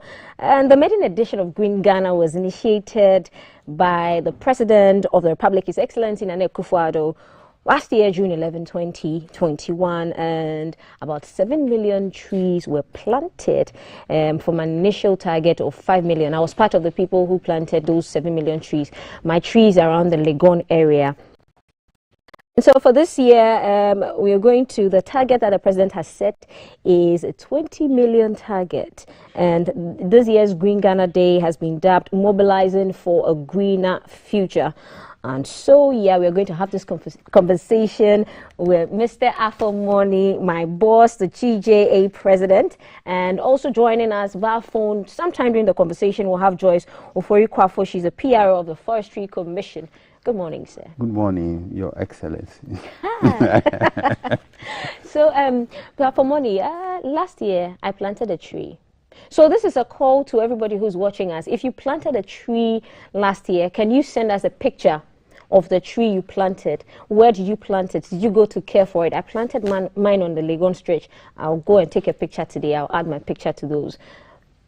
Mr. Afomoni, yes. Did you plant a tree last year? Yes. Have you gone to visit the tree? Yes, we did it around Press Center, and we monitor it on a daily basis. And it's doing well. Okay, and so how are those 7 million trees that we planted last year, how are they faring in terms of care? We do know that maintenance here in Ghana is one of our biggest challenges. How has it fared, that campaign that we started last year? Indeed, a monetary team from the Forestry Commission has gone round to see how the trees are faring. And we know from empirical evidence that about 70% of them are doing well. And the huge success of the maiden edition of Green Ghana informed the setting of this target of 20 million. So it is to keep up the momentum of what we witnessed last year. And I believe if we're able to score 70%, which is a very good score, then we the injection of more momentum, more efforts by rallying people together. If you look at the theme, mobilizing for a greener future. Mobilizing is a present continuous word. And when it comes to mobilization, the media are, one institution which are second to none when it in terms of mobilizing people. Our media systems reach every home, every nook and cranny, and we have the power, we have the influence. So we're going to use the power we wield and the influence we peddle to help push this project to the destination it's supposed to be. Okay, so for this year's program, what are some of the activities that are lined up? Most importantly, where are we supposed to get our seedlings from? Wants to plant trees. Give us a rousing. How do we go about it? This is a project which is national in scope. Right. And this is a project to which every Ghanaian is supposed to identify themselves. So the Forestry Commission offices, nationally, regionally, and in the districts, are the centers where every Ghanaian, regardless of your background, can pick a seedling or seedlings That's a picture of our president last year planting this his tree. by example. His Excellency the President. So send us your pictures. Send us your pictures to our WhatsApp number, which is very, very active. 05555610034. Send us your pictures if you planted a tree. Mr. Afomoni, yes, you were saying.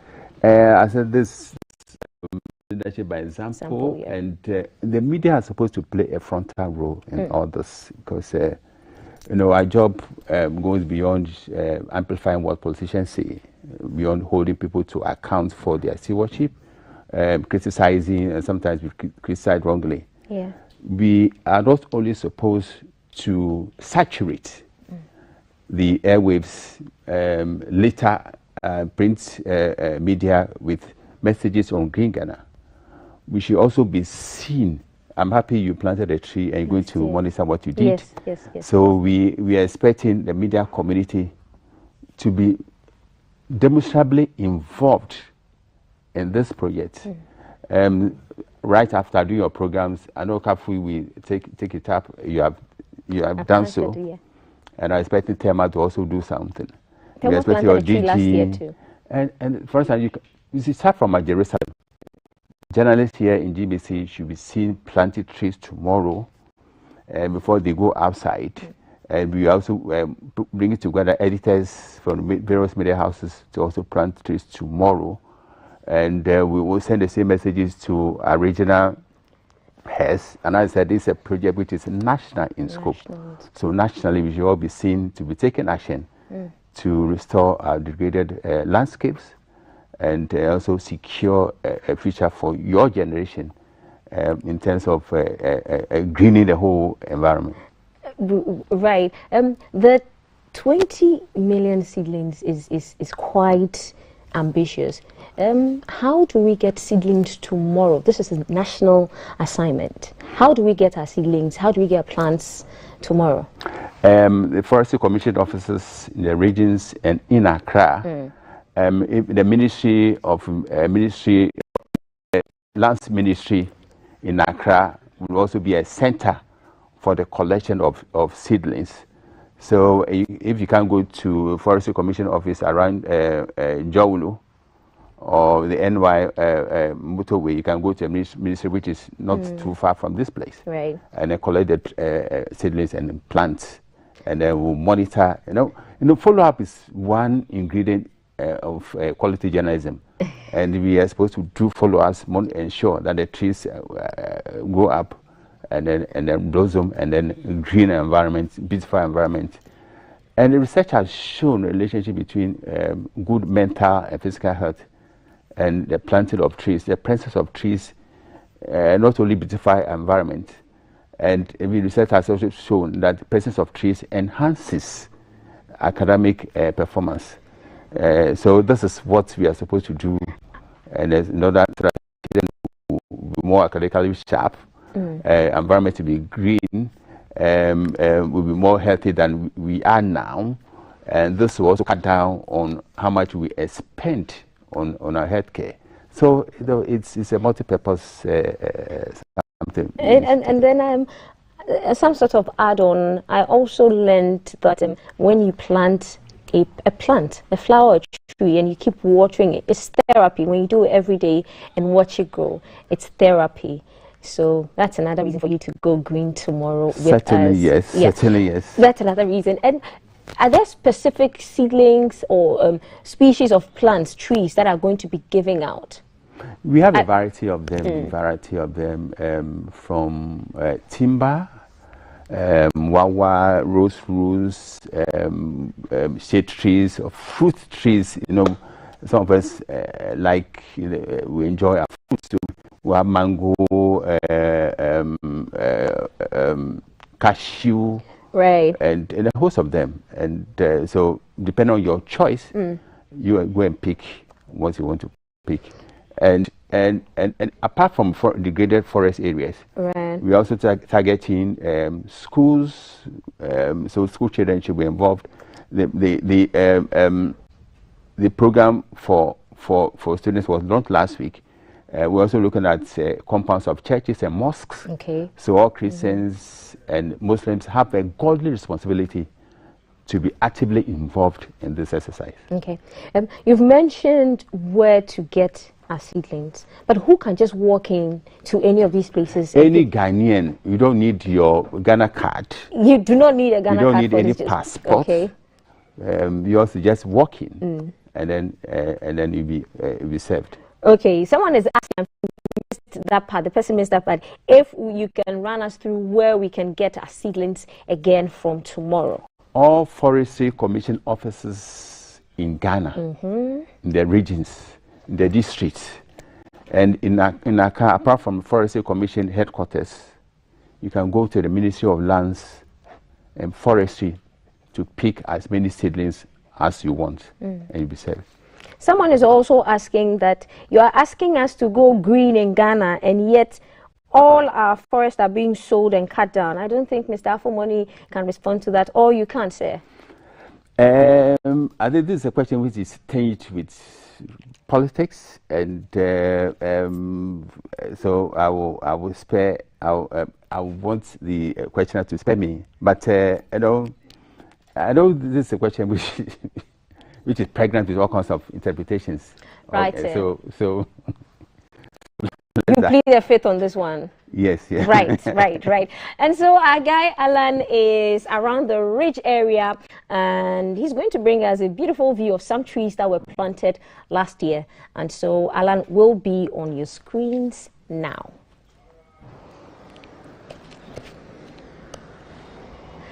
Alan, what's happening at the Ridge? Valerie. Right. Yes, Alan. You have our eyes and our ears. All right. Okay. So Valerie, as you mentioned earlier, last year when the program Greening Ghana was launched, 5 million trees, I think between 1 million and 5 million trees were planted. Between and amongst those planted were trees that would eventually grow from being acorns to becoming oak trees, as well as those who remain ornamental beautification. A very typical example is the one by which I'm standing, and this was planted in the median between the Ridge Roundabout and the Efua Sutherland Park traffic light. Not just the one, there's quite a good number of them lined up, and so if you're traveling from Ridge Roundabout or 37 and you're headed for the Accra Central Business District, you will see these lined up in the median between the Ridge Roundabout and the Efua Sutherland Park. These has been well looked after, and so they have properly grown to some level where at least their benefits or their use can be realized immediately. I have seen futility, but it has been profitable in that the exchange between us and plants, i.e. taking in oxygen from them and they're taking our carbon dioxide, has really worked. The benefit can clearly be seen, and it is encouraging to see that with that little effort, not only have we planted a tree which will save a life, and for that matter, the last tree in human life in that regard. This so far has been one of the many examples of what a good collaborative and collective effort could do or will do for a nation. And that's what Ghana should look like everywhere it's been. You know, when you're traveling and you leave Accra, and you start leaving Accra, you start leaving the concrete jungle behind. You know, you roll down your windows and breathe in the fresh air, because then you start to see the greens. I love nature, so I'm all for Go Green Ghana. Fantastic. Right. Run us through the activities for tomorrow. Planter of trees who plant a tree which will be covered by the media. We also expecting the Sector Minister, Honorable Jinapor, to also accompany him. We are expecting ambassadors, members of the diplomatic corps. We are expecting heads of institutions. We are expecting ministers of state, DCEs in the district, also national in scope. So we expect DCEs over the country to also take in Africa. Very, very debatable, sir. Very debatable, sir. Very debatable. So students should also pour onto the fields to plant trees. As a journalist, we don't really talk. Yeah. We should match our words with action. So tomorrow is Action Day for media community to also plant trees. But this is a national assignment to go out and plant a tree tomorrow. Hey, guess what? The show is just about to get more cozy because coming on next after this break.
If the O2 country mukumu first, Malawi, Malawi, Boba Ghana, that time na Ghana, advance a current name Spears. Any pano or sense Spears, or no Teku, or no Jamestown, on a supply. Into mobile Spears, and yet to share man almost had to put almost to say, boom, names what to Spears, Omania Kuya, and I'm from colonizing. Now, Omudu Krobia, a friend Hakikuno, Funibi. And I'm brother say na yenko yes hamba back bi and abe me bia no was haki koland mu no ye frɛ no Haley Agbave. Yes ne na kan so ne ne man no mobile mu bi ne ba wo Haley Selassie no. God damn it. It's Haley Agbave onu say no you bia o inventing am pa and o ko ne hwe mo so on e frɛ the Lion of Judah. God damn it. The Lion of Judah and mo pay sugar bread all right.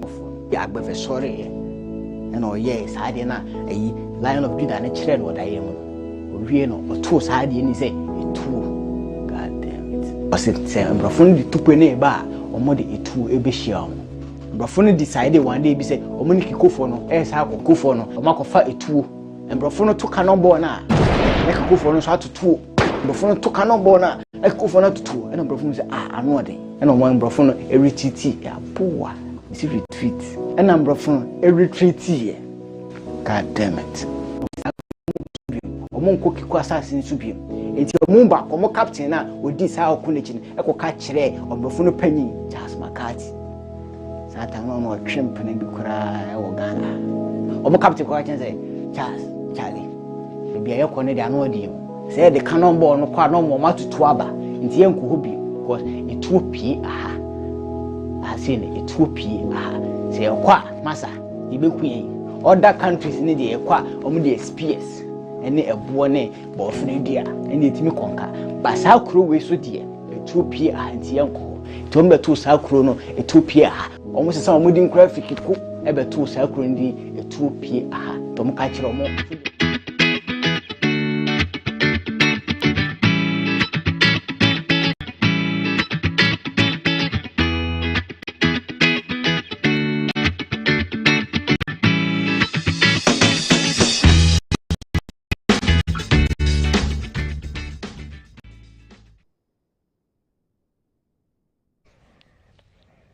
Welcome back. I know you're smiling already because our yellow couch is just about to get lit. So this is a big birthday shout to the man who holds us down when we go to the Airport View Hotel, Burma Asante. Today is your birthday. Big happy birthday to you. Also, Ebenezer Provençal, today is your birthday from your dad, Oscar, your mom, your siblings, and he says your grandma, they are all wishing you a big birthday, okay? God bless you. And so, yeah, the reason why we are all here and we are all gathered here on the yellow couch is because of one gentleman who happens to be a comedian, he happens to be a storyteller, he's a filmmaker, he's a film editor as well. His name is Ojo. That's what we all know him by, and he's sitting right here on the yellow couch. Mandem, what's up? Ade. Charlie, you just did trend everywhere. You just did trend. What's the inspiration? What's making you make all these videos? What's happening? What's tickling your fancy? It's the love for comedy. That's all. It's the love for it. Okay, now let me ask you this: the history lessons you did give, who be your history teacher? God. So, okay, when somebody tell me, say, like, GBC in history, how GBC came up, the history. One of our fans for Facebook sent a message that, GBC's history, how GBC came about. So, Joe, we are all ears. GBC, you see, in the year 1342 AD, there was this guy in England. He had something like a satellite. And that satellite was for the radio station in England. But Ghana here, we didn't have some. But we wanted some of the satellite in Ghana. So we told a certain guy called, I've forgotten his name, he was a friend of Charles McCarthy. Yeah, when they came in 1922. And he said, I dare now, I said, Modern radio, no. Moma be in Sia. What I say, Modia radio, need TV, Moma be in Sia. What I say, and there they call it BBC, meaning BBC ho. God damn it. And BBC ho no. And they said, you hear me. And I said, and I want to BBC ho. It's GBC ho no, and I be GBC. I said GBC Ghana. And I'm with the 2 GBC. And I say history where once Ghana, Momo the first year back Ghana. Station of the Nation. Yes. Until we say, okay, BBC no. GBC. And it's the area subsidiary. And I see where page 49. Yeah, 419. Guys, so this is Ojo, and he's walking around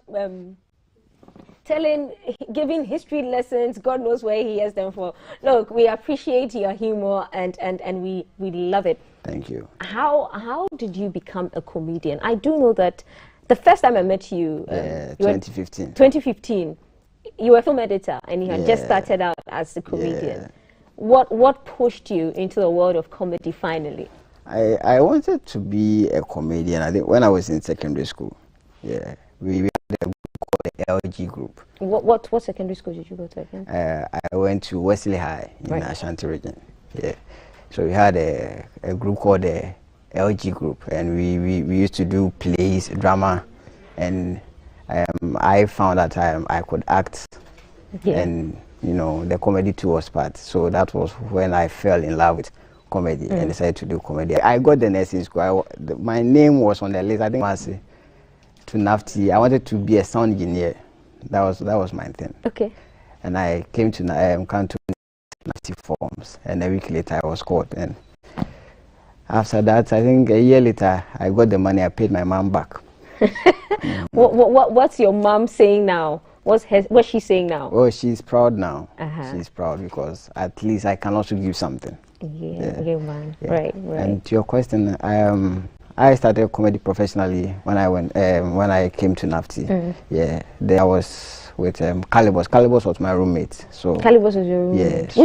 Which room were you put in? What's the room number again? Room 3. Room 3. Everybody who goes to room 3 is going to come out as a comedian. Yeah, tell us the story. And stand-up comedy, I started stand-up comedy in 2017.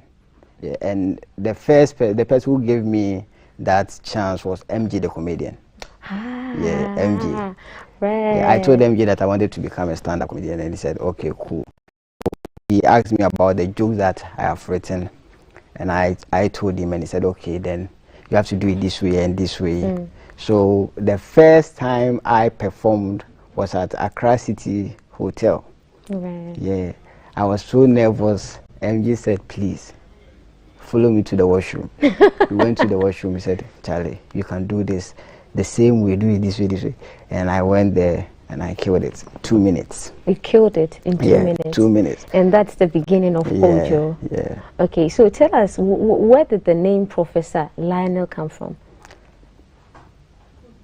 Okay, so the name Professor Lionel was given to me by a friend of mine called PJ.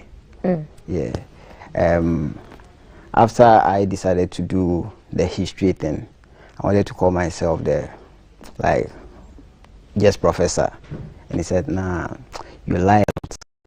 Yeah, this full of lies. You are just lying. So please, why don't you call yourself a Lionel or something? Yeah, Professor Lionel. So I said, okay, Professor Lionel. Yeah, so he gave me that name, and I took it. Right. How do you combine comedy, acting, and filmmaking? How do you combine that? Or because it's all in the creative field, it's pretty easy? It's not easy. It's not easy. Okay. So we are going to, on air now, we're going to play one of your skits. Okay. Tabia. God damn it. Send a new way. I want to know my master. Someone find Chichiriku. Assassin never been the Aquanta outside. To my mind, so more Chichiriku. No, be water. No, you didn't win it. Na Tabia, dear, or no, a dirty care. Okay, like that. Yes. To move call assassin, so more Costatic basic level. Na fi Tabia en ufia na bi boata akopra Tabia en ufia ni bi boata akop no say hey masa me de me ma de amembe prama mi o jam na me live my life na mbodo a bi boata wo ma Tabia en so say masa wo ye fi nkura na ba be pra afi na nko for start ba kuro mo nko for ba o mu nyina ba o mo say ah ase kuro we ba ko e clean e chen ba ko half e clean chen half to mu nya ka say ne nko clean side no mu nya ko bi boata side na Katabia nkwa wono ne side no ye hofi obi amfi no independent girl na afi efi na ne born yare e born yare na afi omu ko ka kire ebi boata unu aba ne yare o unu aba no o yare be fa no boata di me kan na modo o maniti ko fa unu aba no de ne ba ne side no be dware no be dwa osiesie no ko fa dunsifo se mombre o me unu aba ne yare mombre me unu aba ne yare dunsifo no ba o say ah unu aba o yare dirty tights unu dirty tights you see efi no o dirty god damn it afọ mo hwehwa mo pe drama na di wuye de don kom wuye afi na aka abi boata akoma was e menu aba ye wu me pese me nyane no na akofre akonfo aba akonfo kukudam that time na akonfo na chinyamba ko from aba obi aba obe nyankoma dia o muntimi nyane e boata esu ye minya be wewu no afre bonofo ni nyina aba so o munsu enfre ni sunsu mumbra obi aba anye god damn it no afre asantifo ne nimsu ye odi eja wani o ken odi eja wani o me no beko still I'm sorry god damn it no afre ko bofo ba la So guys, I have an amazing storyteller in studio. Ojo, into your concepts, how do you come up with these concepts? Because I know the GBC one, with the GBC one, we put you on the spot. And how do you come up with these concepts, man? You're laughing at your own jokes. Good. I think, I don't know, this will sound weird, but I think that's how my brain works. A certain part of my brain. And let me give shout outs to my guardian angel. It just comes. Yeah. Some of them I have to think of it, but yeah. Okay. So on the spot, here you are. You have an audience. The audience in here. We've paid to come to an Ojo show. And so yeah. I mean, you paid to come to my show. So we are sitting down, we are watching you on stage now. Do your thing. Stand up. Stand up comedy. I'm sure you don't want to hear my stand-up jokes here. If it's only 18 plus, good. But I'm sure you don't want to hear them here. Nah. Try us. Hey! you don't want to. Try us. Have you seen the rebranded BFS, this GT? Have you seen the new brand? Shall I try us? Okay, I won't do some words. Okay. Right, okay. So, let's take a word like conscious, right? When we say conscious, now let me ask you, what is conscious? Be aware of something. Okay, and what is unconscious? Be unaware of something. Okay, you are wrong. When we say unconscious, that's unconscious, it means untimi enko. So if I hit you with a stick right now, or a hammer right now, you'll be conscious or unconscious? Unconscious, definitely. You'll be unconscious, right? That means untimi ubetimako. The ball now to her ubetimako. You are unconscious. Just say untimi enko. God damn it. And if you are conscious right now, the frewa sebra ubetimi aba. I say ubetimi ako baby out pesa oko. God damn it. That's it. Now, when you are talking, must you is your posture part of your comedy? That's the posture for Lionel. I have characters that I play. I have the Lionel character. Professor Lionel. Yeah, Professor Lionel. So Professor Lionel is just like, God damn it. And I have the black man, the rapper. He's a rapper. Okay. Yeah. Can you show him to us, please? Well, he's a guy with gold teeth and also a rapper. So with him, he just talk like an American. Okay. Now I mean, black man there with rapper. God damn it. So for me, she and penny for say me rap it chingam. If say me rap ya na me twitwim. Perfect. And I have Dr. Martin. Can we see him as well, please? The other guy too, the teeth is not here, but the other guy will be like, Obianim Echnasem, Intina, Mede Bremu. Say, oh, sha, you share me side that with me, say, and then whether na bano, Echrese, and then insu betona, insuna, betona, he be free, a sorrow. Now, if you saw a baby good form, I say, a good former. Ultimate shout boost a form before. And they say, Obin and Antia, on fact, Nanny and share from Yena, who went here at a chim. And I think so about the southern belt and also, yet you say, and they say, and I don't know, I bay full bit too. Now, Omutua, Omobefa, a yam, inti, now Moshe Omoberry and Crophobia, ye friend Bacon, Emmanuel, a Siedu, na Bacon sono, a day, Cafui day, on you know, it's Mr. When we had that reporter, made the Bremo. That's it. Guys, so go on social media and go and follow Ojo everywhere. So, you shown us 4 characters. We met the professor, we met the rapper, we met the weatherman. We had that report. We had that report. Okay. Yeah. Which other personality haven't we met? I think basically that's it. And Ojo just me. Ojo is just you. Yeah. Okay, so who is Ojo? When you're not doing comedy, you're not making films, you're not acting, what do you do to sort of relax? The way you make people laugh to relax. What do you do to relax? I call something 2 spoons. 2 spoons is just being in your room and reading. 2 spoons? Yeah. Being in your room and reading and just reading and writing. What you call it? Is it just staying in your room and reading? Why is it 2 spoons? I know, that's my term. Yeah. Right. Okay. So the kind of comedy we just saw, it's more of a skit where it's just you. What sort of comedy is that?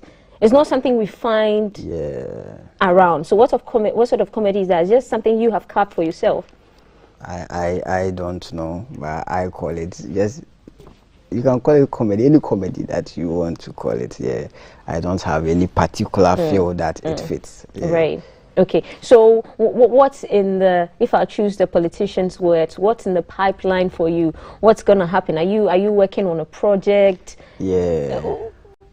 I think there was supposed to be a project this year with my colleagues, Kojo PJ, Jerry Ashinyo, Candy Comic and Ranzi. Right. A show this year called and many more. Yeah. And many more. Yeah, and many more. That's the name of the show, because the guys, when they used to bill us, they will mention the names of the big artists and they write and many more. So we were there many more, and now the and many more too. We are getting there. So wanted to do a special for ourselves and many more, but something came up and we postponed it. So maybe in November or December, or hopefully next year, we'll do it. Well, in the meantime, we should just look out for great skits from the camp of Ojo. Yes. Okay. And by way of social media, a lot of people look up to you. You have huge followers who look up to you. Yes. And so what would you say as a role model to people who want to become like you? Probably not to steal their mom's 100 Ghana, but yeah, show them the ropes. Read. Yeah, learn and practice. Yeah, do all this, and I think you get there, because if you don't read more, you wouldn't know how to lie to people. I mean, those we see as con men, they are very brilliant. So you have to read more, study, and you'll be like me. Okay, so on in the headlines today, say if we were to talk about floods. And want to talk about floods. Okay, we are talking about flooding. Say today we are talking about flooding, or we are talking about safety, security. You comedians, this is how you talk about your social issues. And so, if you were to choose any of the trending issues this morning as social issues, which one would you comment on, and how would you go about it?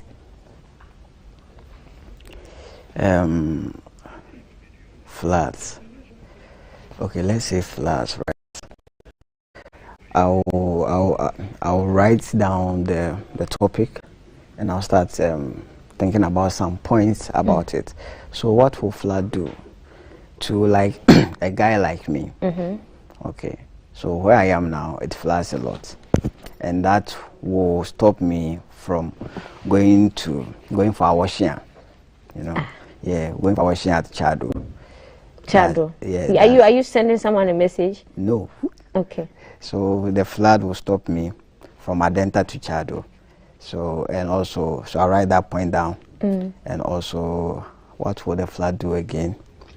I don't know, unless I sit down to think about it. So usually if you're putting together a skit, how long does it take you to put that together? Sometimes it just comes, and sometimes you have to write it. You get the idea first, and you jot it down, or you use your phone to record it. Don't forget, because you know we have many activities you do in the day, so if you don't take care, you might forget about the idea that you got. Yes, so you just record it, and later you play it, and if you want to write, you write it down. A lot of preparation. Okay, so we are going back on the screens, and there's a video of Ojo performing at the National Theatre. So yeah. Okay, so this one is my first big show. Stage. This was the first one on the big stage. National Theatre, and shout out to Foster Romanus. He gave me that spot. It's what you're referring to, this one, right? Okay, so we're about to play it now, right? And I hate our commercials. See, when you compare our Ghana commercials to foreign commercials, let's take a cream, for instance, like incomplete cream. Americans, simple. You see a lady coming out from the washroom. You see a lady coming out from the washroom. She enters her room, dips her finger into the cream, and you hear a voice over, moisturize, vitamin B12, protein, carbohydrate. In that, the next thing you see is a cream on the screen, incomplete cream, moisturize your body. Bring this same thing to Ghana. I do TV. I'm just saying, two characters, a boy and a girl. The boy will come from here on third road in Futuquanso. The boy will come from here. It was on Moko. Okay, so that was your first performance in 2018. Okay, so a couple of years down the line, how would you rate this performance? If I'm supposed to perform this again, I'll add more. Yeah, I'll add more Yeah. At that time, I was so nervous that when I climbed the stage, I stammer. When I'm nervous, I stammer. So the stammering, that it wasn't acting? No.